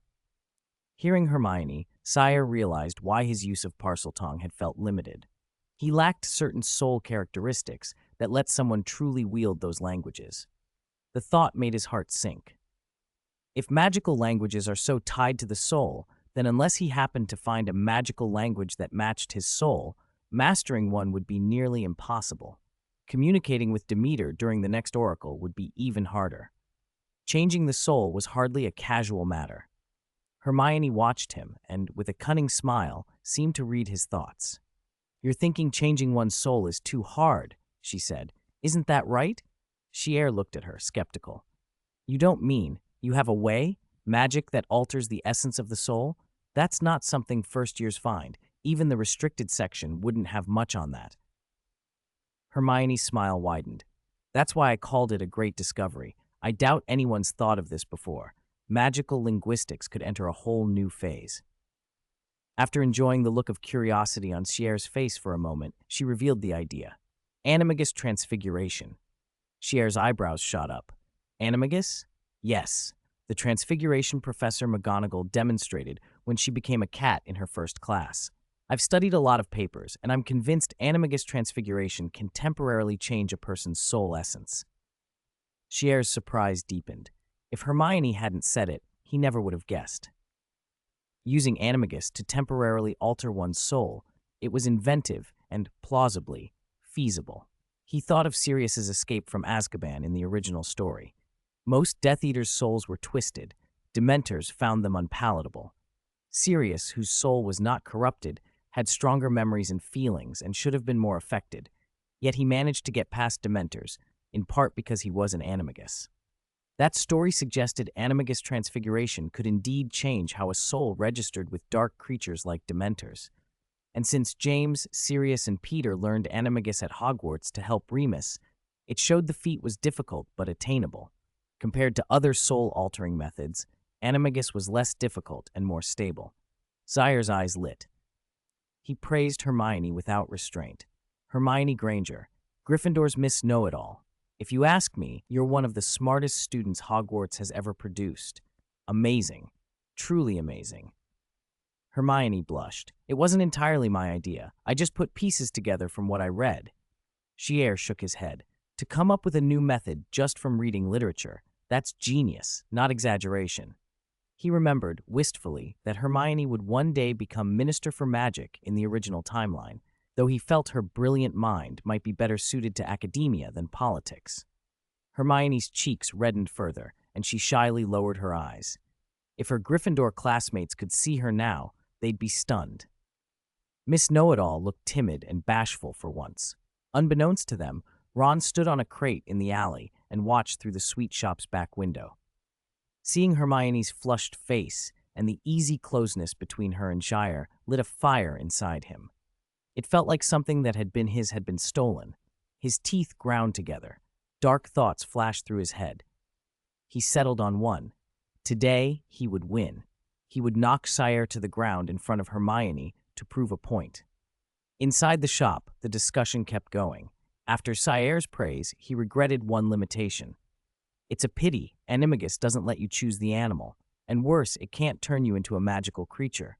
Parseltongue might work if you became an ordinary snake, but many magical languages belong only to magical creatures. That limits its use in magical linguistics. Hermione shook her head. Both of those points need correcting. The spell that won't let you choose a form is the Patronus charm. Animagus Transfiguration says each wizard has a most suited form. Many people reach that form by a complex, luck-based method. But if your transfiguration is good enough, you can choose the form you want. And while it's rare and problematic, animagus can sometimes become a magical creature. The complications are so severe that nobody has reliably transformed back into a wizard afterward, but there are records of such transformations. Shier's mind raced with possibilities. If so, animagus could be a solution for magical language problems or even for understanding divinations. The plan still had many problems, but every academic solution has problems at first. The key was the approach. "Hermione," Ciel said earnestly, "you've been an enormous help. In academics, among my peers, I respect no one more than you. Since you've given me this, the next round of desserts is on me." Hermione laughed at the flattery. "One round of desserts for this idea? That should at least buy me a semester's worth of meals in the Hufflepuff common room." Her face softened as she remembered something and grew apologetic. She and Ciel had once been genuinely close. At the start of the year, when she'd been ostracized in Gryffindor, she would go to the potions classroom and confide in Zaire. The Hufflepuff first years had taken her in and often asked her for help. Later, after a misunderstanding, when Hermione thought Sire had been helping Snape steal the Philosopher's Stone, she had distanced herself and stopped visiting the Hufflepuff common room. Now she lowered her head. "I'm sorry, Ciel. I misjudged you for most of the year. I shouldn't have distrusted you." Ciel watched the tears glinting in her eyes and shook his head lightly. "That's in the past. Everyone makes mistakes. I didn't dwell on it. With Professor Snape around, it's understandable you could be confused. If you want someone to blame, blame Snape for always looking so gloomy and never changing his ways. If he were more cheerful, things might have been different." The image of a cheerful, optimistic Snape made Hermione laugh until she had to press her hand to her stomach. She kept hitting Sire's chest and repeating, "Merlin's beard. That's insane." Outside the window, Ron watched them, Sire patting Hermione's shoulder and Hermione slapping his chest, and felt the last thread of his restraint snap. How long had they been talking? Laughing and chatting like that? Hermione had never laughed like that with Harry or him. The shoulder pats, the chest hits, flirting. "I never thought Miss Know-It-All would be like this. Traitor! They're all traitors!" Ron gripped his wand so hard his knuckles whitened. Finally, after holding himself for what felt like forever, Ron saw Ciel and Hermione stand to pay and head for the exit. Relief washed over him. Now there was only one thing to plan: how to humiliate Ciel in front of Hermione. He had kept this fire inside too long. It was time to let it out. Ron pulled his hood up tight to hide his face and his conspicuous red hair, recited Nagini's instructions, and checked his wand. He followed them at a careful distance. He soon saw Ciel and Hermione head toward the nearby park, strolling together. Ron's eyes flashed coldly and then curled into a sneer. The park was the perfect place to act. He imagined Ciel's terrified screams and collapse. He felt exhilarated. After all, he thought, chest swelling with dangerous pride, the current me is terrifyingly strong. Chapter 277, Dishonorable Tricks. Field. Ron followed them through the park, hood up. The sky had already gone dim, but he could see that Ciel Sprout and Hermione were suddenly moving faster, glancing around in a way that made their steps hurried. Ciel tugged Hermione's arm and pulled her along. Ron's lips curled into a sneer. "They noticed?" he muttered, delighted. "Starting to panic. I always thought Ciel Sprout looked so calm. Turns out he can be rattled." Nagini's voice coiled through his mind, sweet and urging. "Yes, smell it, Ron. Their fear. Look at them, brilliant Ciel Sprout, bright Hermione Granger. Nothing compared to you. You were born to trample them all. Now they're running to a quiet place. Do as you like." The temptation made his pulse race. He loved chasing, loved the control of seeing someone break under it. He left the park with them, following at an easy pace, like a cat after a mouse. The street beyond was deserted. The lampposts flickered. No cars, no muggles. Ciel and Hermione slipped into a narrow alley whose entrance bore a sign. Road closed. Under construction. Ron almost laughed. The sign made their panic obvious. He quickened his pace and stepped in right behind them. Something dark and round hurtled toward him. He barely blinked before raising his wand. Confringo! The spell struck the object and sent it shattering, and a white plume burst out, coating him from head to toe. The powder stung his eyes and throat. He staggered back, vision gone. "Quicklime!" Ron gasped, rubbing at his burning eyes, nearly on his knees. He cursed, furious and humiliated. Why didn't they fight me properly? Lime. Disgusting, cowardly. I'll make them pay when I can see again. Nagini, who had been reveling in his panic, suddenly snapped sharp with alarm. "Wait, Ron, go! Aurors, they're here!" Panic surged through him. Of all things, Aurors? He remembered seeing a notice in the Daily Prophet that morning. Rewards for information on dark wizards, with Auror reporting points set up across the city. Many of the little alleys marked road closed were exactly those points. Mrs. Weasley had told him to read it. He had ignored it until now. Ciel and Hermione had not run into a dead end to trap him. They had run to an Auror. He had walked right into a trap. Footsteps and then a stupefy shot down the alley at him. Nagini hissed. This was bad.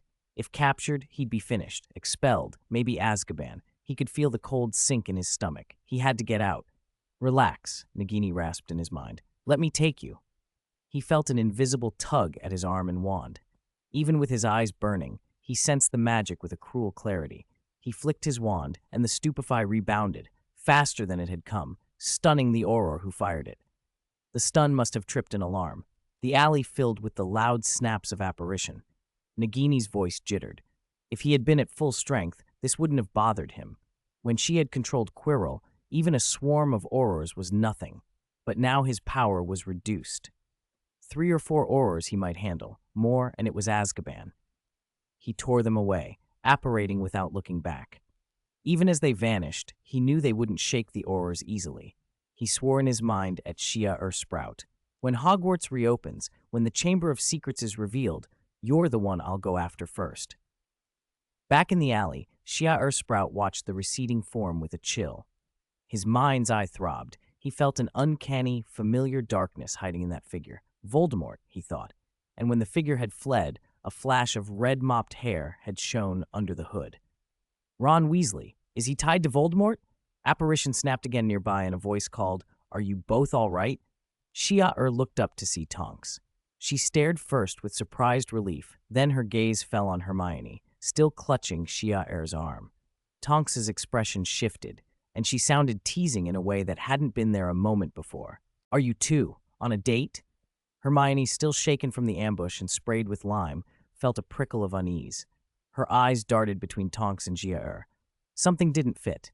"You two, do you know each other?" she asked, wary. Chapter 278. Remus, harvest the karate grass. Lupin, harvest the karate. Tonks's shout had barely faded when Hermione and she exchanged a look. The expression on both their faces was almost painfully subtle. The air between them grew awkwardly silent. Shia, standing to the side, muttered under his breath. Why did that sound like there was an undercurrent, like the beginning of a love triangle? Before he could think it through, Tonks's wand emitted a sharp alarm. The awkwardness broke. "Another Auror's been taken out," she said, voice hardening. "This one's a big catch. It could even be connected to last night's Nocturne Alley incident." When Tonks turned serious, she was all business. "I have to go and reinforce the pursuit against that dark wizard. It's getting dark. Nowhere is safe. Nocturne Alley's been blown up. Dark wizards are scattering. The Aurors don't have the manpower." She looked at Shia and Hermione. "Shia, take Miss Otter home." With a crack of apparition, Tonks was gone. "Miss Otter?" Hermione exploded, angry and bewildered. "Don't just explain yourself. Who's an otter?" "That dyed-hair Auror," Tonks had called her that. Shia stifled a grin. Still, Tonks was right.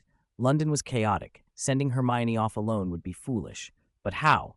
Hermione's house had no Floo connection. Shia had never been there. House elves can apparate, but not to places without a magical reference. Broom travel in central London was outlawed. Being spotted by muggles would be disastrous. Then a memory from the original books hit him, the night bus. Hold out a wand and the desire to be transported, and the bus appears, able to take you anywhere. It sounded like the perfect solution. Under Hermione's curious stare, Shia extended his wand and silently thought, "I need a bus." Light cut through the dusk. A triple-decker, glaring purple bus materialized beside them, its huge windshield glittering and "Night Bus" written across the front in gold script. Hermione let out an astonished, involuntary gasp. "Merlin's beard," she breathed. "What is that? There's no bus stop here." Shia grinned. Some things in the magical world still managed to amaze him. If he remembered correctly, the night bus was faster than Muggle supercars, could compress space to squeeze through narrow gaps, and even teleport to avoid traffic. Whoever invented this deserved an award. If it were mass-produced, Muggle car companies would be ruined. The bus's front door popped open, and a young man about 17 or 18 in a purple uniform poked his head out. Acne marked his face, and his ears stuck out slightly. He launched into a practiced spiel. "Hey, young man, young lady, first time on the night bus? You're in for an unforgettable ride. Best mode of transport in the magical world. 11 sickles per person, and we'll take you anywhere. Add 3 sickles and get hot chocolate. Add 1 more, and you'll get a hot water bottle and a toothbrush in the color of your choice." Shia's mind supplied the name, Stan Shunpike. Talkative, boastful, not a bad sort. They declined his add-ons and paid the fare. Stan settled them on brass-framed beds. The night bus had beds, not seats. Hermione's face went pink. Before she could protest further, the bus lurched. Hard. Shear's instincts kicked in. He grabbed Hermione's arm and dragged her onto the bed beside him, just as the bus lurched into violent motion. Hermione's hand flew to her mouth. Ciel, she began, then clenched her jaws, eyes squeezed shut. Merlin's beard, I'm going to. She swallowed and steadied herself. The night bus was like being strapped to a bucking beast. Ciel couldn't help but smile wryly. He remembered well, the night bus was notoriously rough. Even Harry, used to broom flight, nearly vomited the first time he rode it. Luckily, Ciel had an almost absurdly strong sense of balance. The bumps didn't bother him. Holding Hermione steady, he glanced at the other passengers. Only one other person had elected this mode of travel. He wore a robe so patched and threadbare it seemed barely to hang together. His light brown hair was streaked with gray, making him look older than he should. Beside him sat a battered suitcase tied with ropes. Faded letters on it read, R.J. Lupin.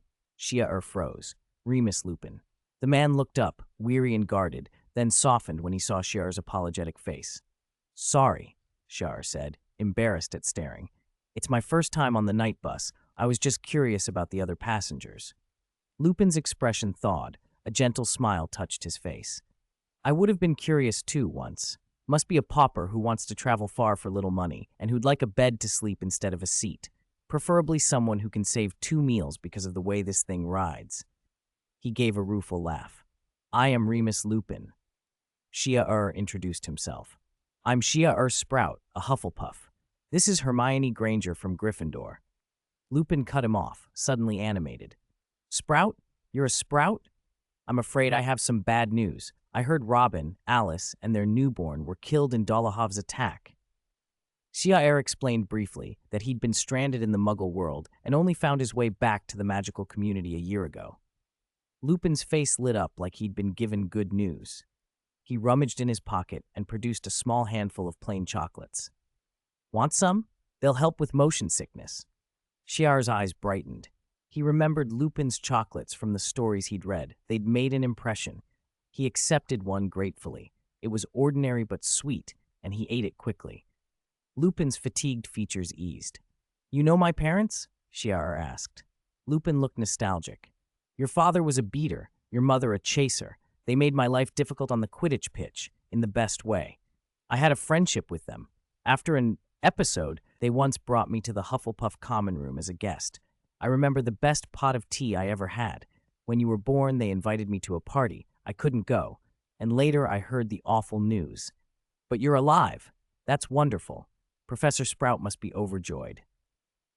They chatted a little longer, and Lupin explained why he was taking the night bus. The Ministry is hunting dark wizards, he said. There aren't enough Aurors, so they've offered bounties. I know some hiding places. If I don't get some money soon, I'll be back to living rough. Ciel felt a pang of sympathy. Werewolves like Lupin had a hard, marginal existence in the magical world. Despite being skilled wizards, they were shunned because no one had solved the ancient curse. Wolfsbane potion helped, preserving human consciousness through transformations, but it's hard to brew and expensive. Even well-paid wizards could struggle to afford it. That was why Lupin, brilliant as he was, had drifted from one precarious job to another. Curiosity flitted through Ciel's mind about the curse itself. How ancient and powerful a magic it must be to leave such a mark. He let the thought fade. This was a chance encounter, not an invitation to a crusade.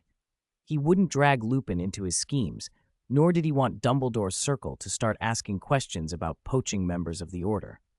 The night bus dropped them in a middle-class Hertfordshire neighborhood. Ciel helped a still pale Hermione out, and they said goodbye to Lupin. He waved cheerfully as the bus blinked out of sight. When the dizziness finally wore off, Hermione declared, Merlin's beard. I never want to ride a magical bus again. Ciel laughed. The trip had left Hermione a little shell-shocked. He walked her to her front door. They agreed to keep in touch and update one another on the plans they'd been discussing. Then Ciel produced a portkey and, in a swirl of vertigo, moved from Hertfordshire back to Sprout Island. He stepped out onto the island, and his face lit up. The fields of karate grass were gleaming. The reward orbs above them were full and whole. The karate grass had ripened. That meant his ancient shadow magic could bind more of the Black Shadow Legion. It also meant he was one step closer to the Divine King's authority within the Eye of Spirit. He had been curious about that authority for a long time. Perhaps the mental strengthening rewards from this harvest would reveal more. Shia inhaled, reached out, and touched the grass.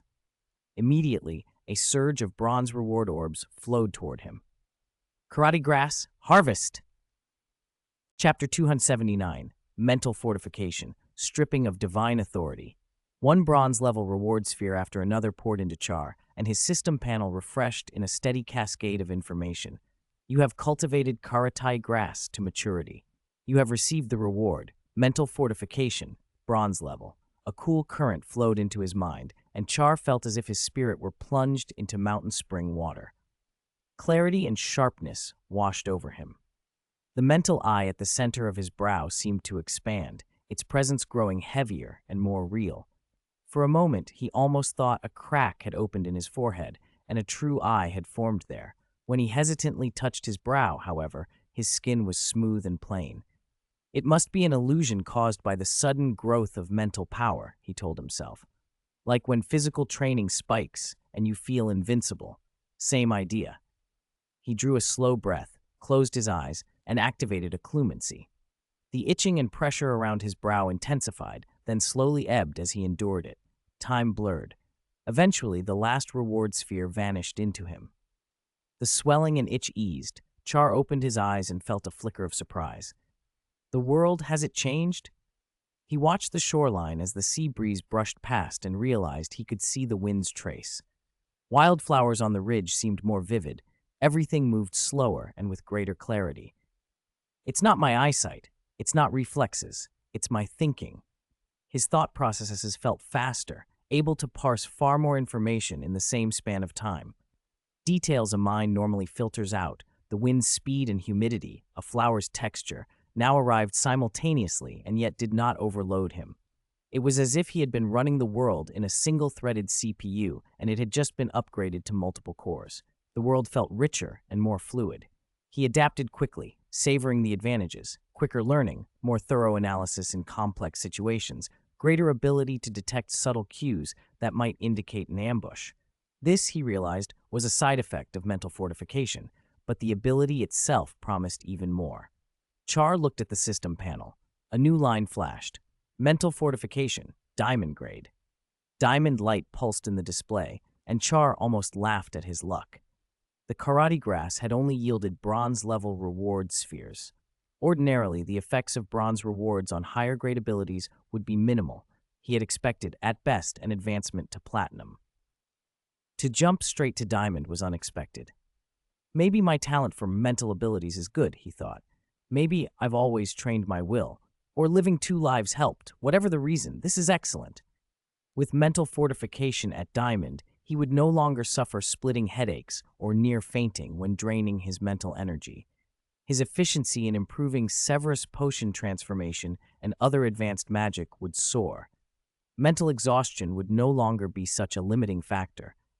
He scanned the panel further and found a pleasant surprise. Occlumency itself had leapt from platinum to diamond. The surge in mental power had clearly benefited this skill, which specialized in controlling and protecting the mind. Diamond-grade occlumency before even second year, this might be unheard of in the magical world. With it, he could enter deep flow states more easily and remain in them longer. His speed of learning magic and exploring runes would increase dramatically. Interwoven with the upgrade of occlumency, the ability's sixth sense enhancement was wrapped in both platinum and diamond light. That startled him more than occlumency's advance. The sixth sense had saved his life in the shadow world. A stronger sixth sense could mean the difference between noticing impending disaster and being blindsided by it. Historically, temple priests in the Olympus era had extraordinary sixth senses that aided them in receiving divine oracles. Some famous priests could even receive oracles without rituals. Char's sixth sense still wasn't at that level, but it was far beyond ordinary people now. He could probably pass selection for a minor temple priest, at least. Demeter ritual magic, the branch that extended from Demeter's oracle, also appeared clearer on the panel. The text had been nebulous before.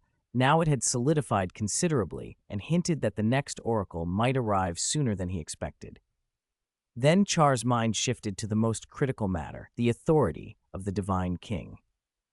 His second mythical level ability had been dormant because his mental power had been too weak to use it. A slight exertion of a mythical level Patronus charm could condense guardian tree seeds with legendary potential. The Divine King's authority, as a mythical level power, ought to be even more significant. If he could activate even a fraction of it, the rewards could be immense. He centered his attention on the mental eye. Compared with before, it shimmered with a deeper luster. The world seen through it was layered with lines and shards of color, fracturing the familiar scene into something more complex. Patterns that reminded him of the threads of fate woven by mythic three sisters. Could the legendary loom that once wove destinies still be at work? Was this the heavenly eye seers had spoken of? He brushed the thought away. Fate was unknowable. Even masters like Voldemort and Dumbledore, nearly omniscient in magic, had been ignorant of fate and had to rely on Trelawney's prophecies, which in turn had shaped their actions. Even the divine kings of the mythical era had respected the power of prophecy. To pry into fate now would be like grasping at reflections. He needed practical gains. The lightning-shaped imprint within the mental eye pulsed with the majesty of divine kings' authority. The divine kings of myth had not been self-appointed. They had been destined, capable of commanding gods. What, Char wondered, did his fragment of divine king's authority actually do in this collapsed modern world? "All right, let's try," he whispered. He activated occlumency at maximum and used the new mental strength to approach the authority. The pressure from the lightning imprint slammed down, heavier than before, the authority objecting to intrusion, asserting its majesty. Char felt it physically in his chest and spine.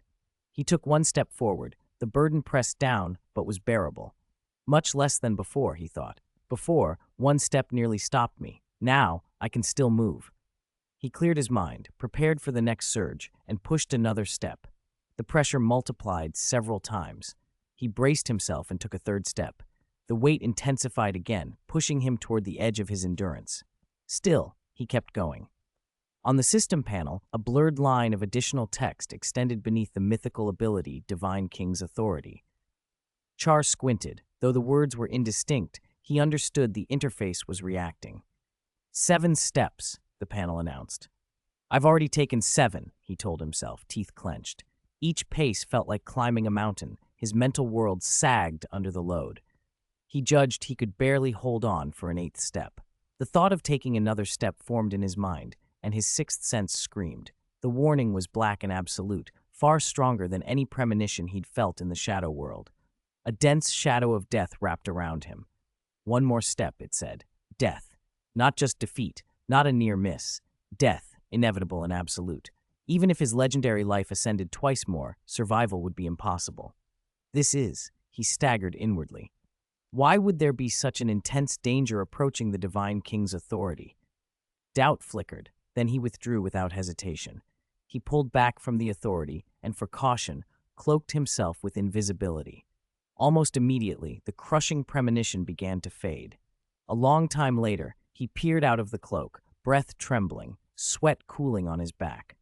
Divine King's authority, he thought. This was not something without risk.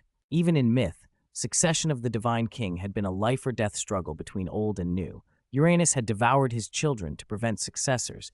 Zeus had overthrown and castrated him.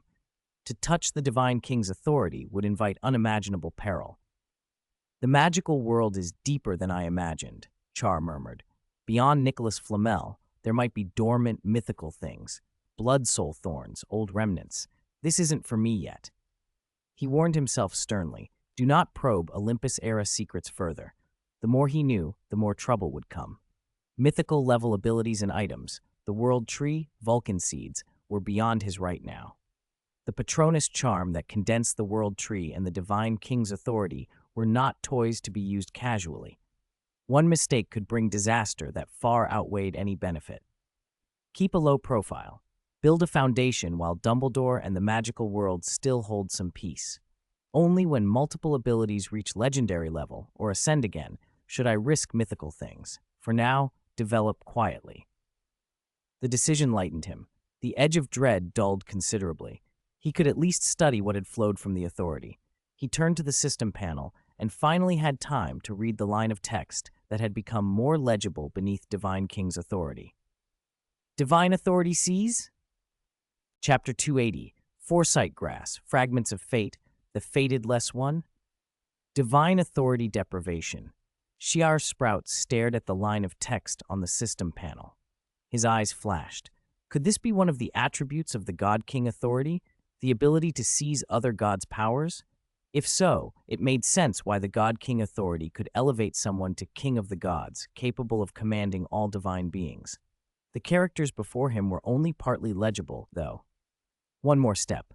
If he inched closer to the God King authority within his spiritual world, the phrase divine authority deprivation should become completely clear.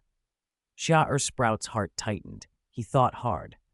Perhaps that overwhelming sense of danger he'd felt earlier came from this. Taking another step would reveal that attribute, but it might also invite an irresistible, lethal peril. Still, he felt uncertain. The God King authority he'd acquired was barely more than a shadow, weak. Could merely learning one attribute really threaten a mythical-level existence? He didn't believe it. If it were that dangerous, how cautious must the source of the threat be about the God King authority? Countless thoughts passed through his mind. He forced a clumency to activate and expelled them all. He told himself not to dwell on it. The more I think, the more chances for something to go wrong, he muttered. If I never think about it, maybe nothing will happen. He wasn't guessing blindly. Sharp Sprout knew the original timeline. No mythical-level beings would appear in the magical world for years. Even 20 years later, when Harry's children entered Hogwarts, the world would still be peaceful. As long as he didn't poke at these things, mythical levels, Olympus-era secrets, he wouldn't trigger a premature catastrophe. The butterfly effect was real. Digging into those depths could summon trouble early. He exhaled. Mythical level is not yet my business. At the very least, I need to reach Dumbledore and Voldemort's level before I can chase that. He reminded himself of the immediate priorities, planting first, and my magic talent, perception, and strength. Those challenges still wait. He frowned. Where was Ed? Without Ed's accumulated knowledge about improving seeds, those problems would be that much harder. But he steadied himself. If he could find Edeline and recover her notes and experience, that would help.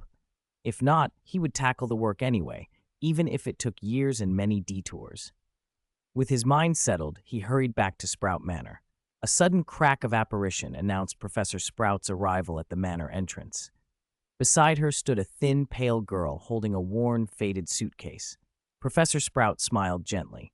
"Don't mind my little stunt earlier, placing a biting cabbage on Dumbledore's head," she said to the girl. "Our headmaster's getting forgetful. He needs a prod now and then. But I don't toss biting cabbages about lightly."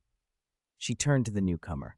"You must be Edeline. When Dumbledore mentioned a transfer student, I was surprised. Hufflepuff hasn't had many transfers. You're coming to Hufflepuff next semester.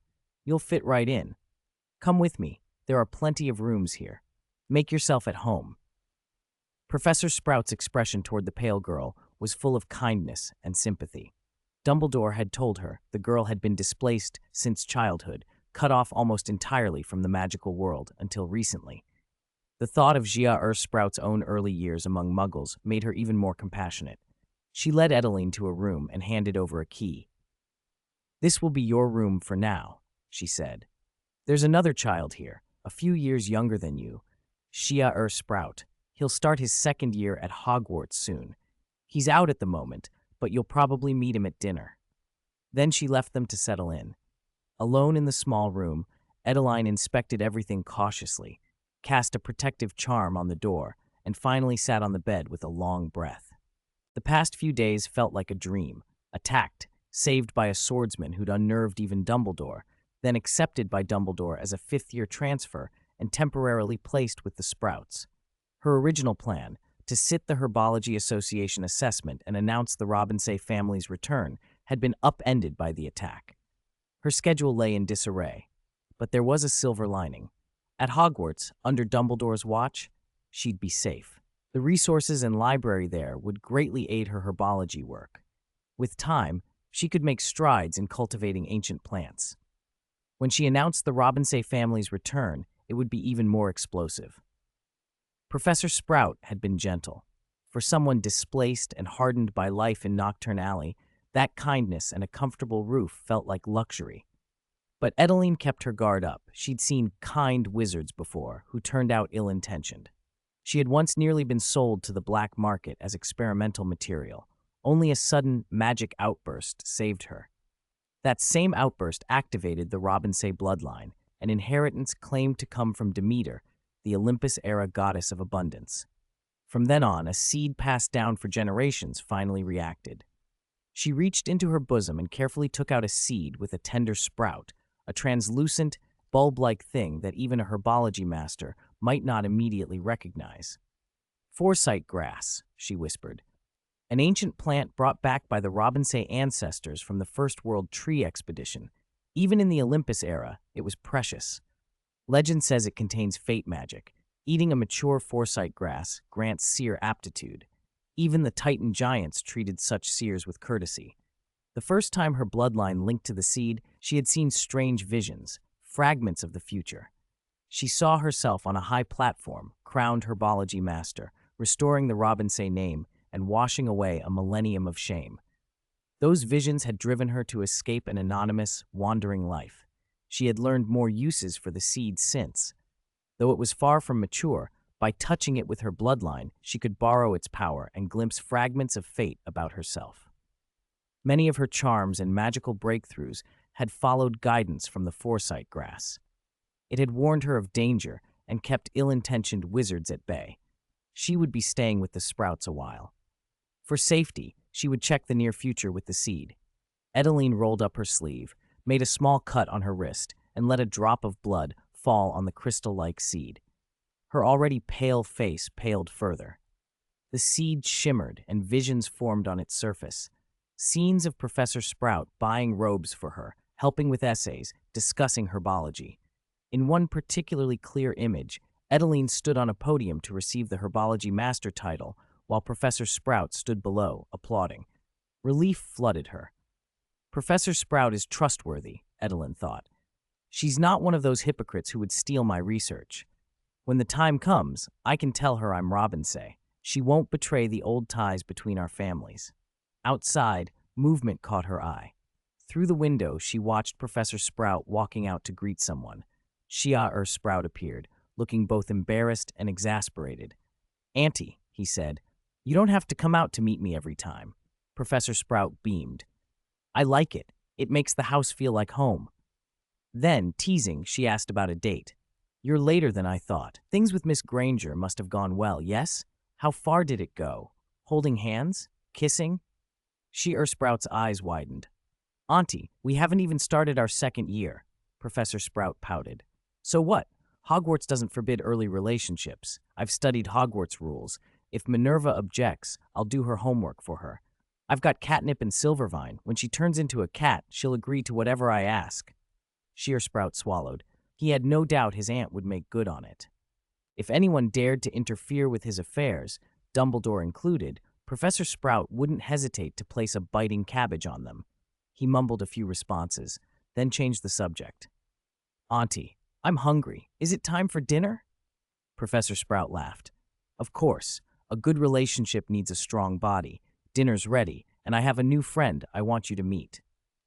As they walked toward the dining room, Edeline watched from the window. She never would have guessed the little boy she'd saved days ago in Nocturne Alley was Ciel Sprout, heir to the Sprout family. It felt like fate, a coincidence that might be useful. She thought of Professor Sprout's doting look and felt a flicker of hope. "I'll owe Professor Sprout a lot. Maybe the foresight grass can help Ciel Sprout. Maybe I can help him." She looked at the seed, planning to bleed onto it and view fragments of his future. But when she touched the seed, nothing appeared. Not a single image. She frowned.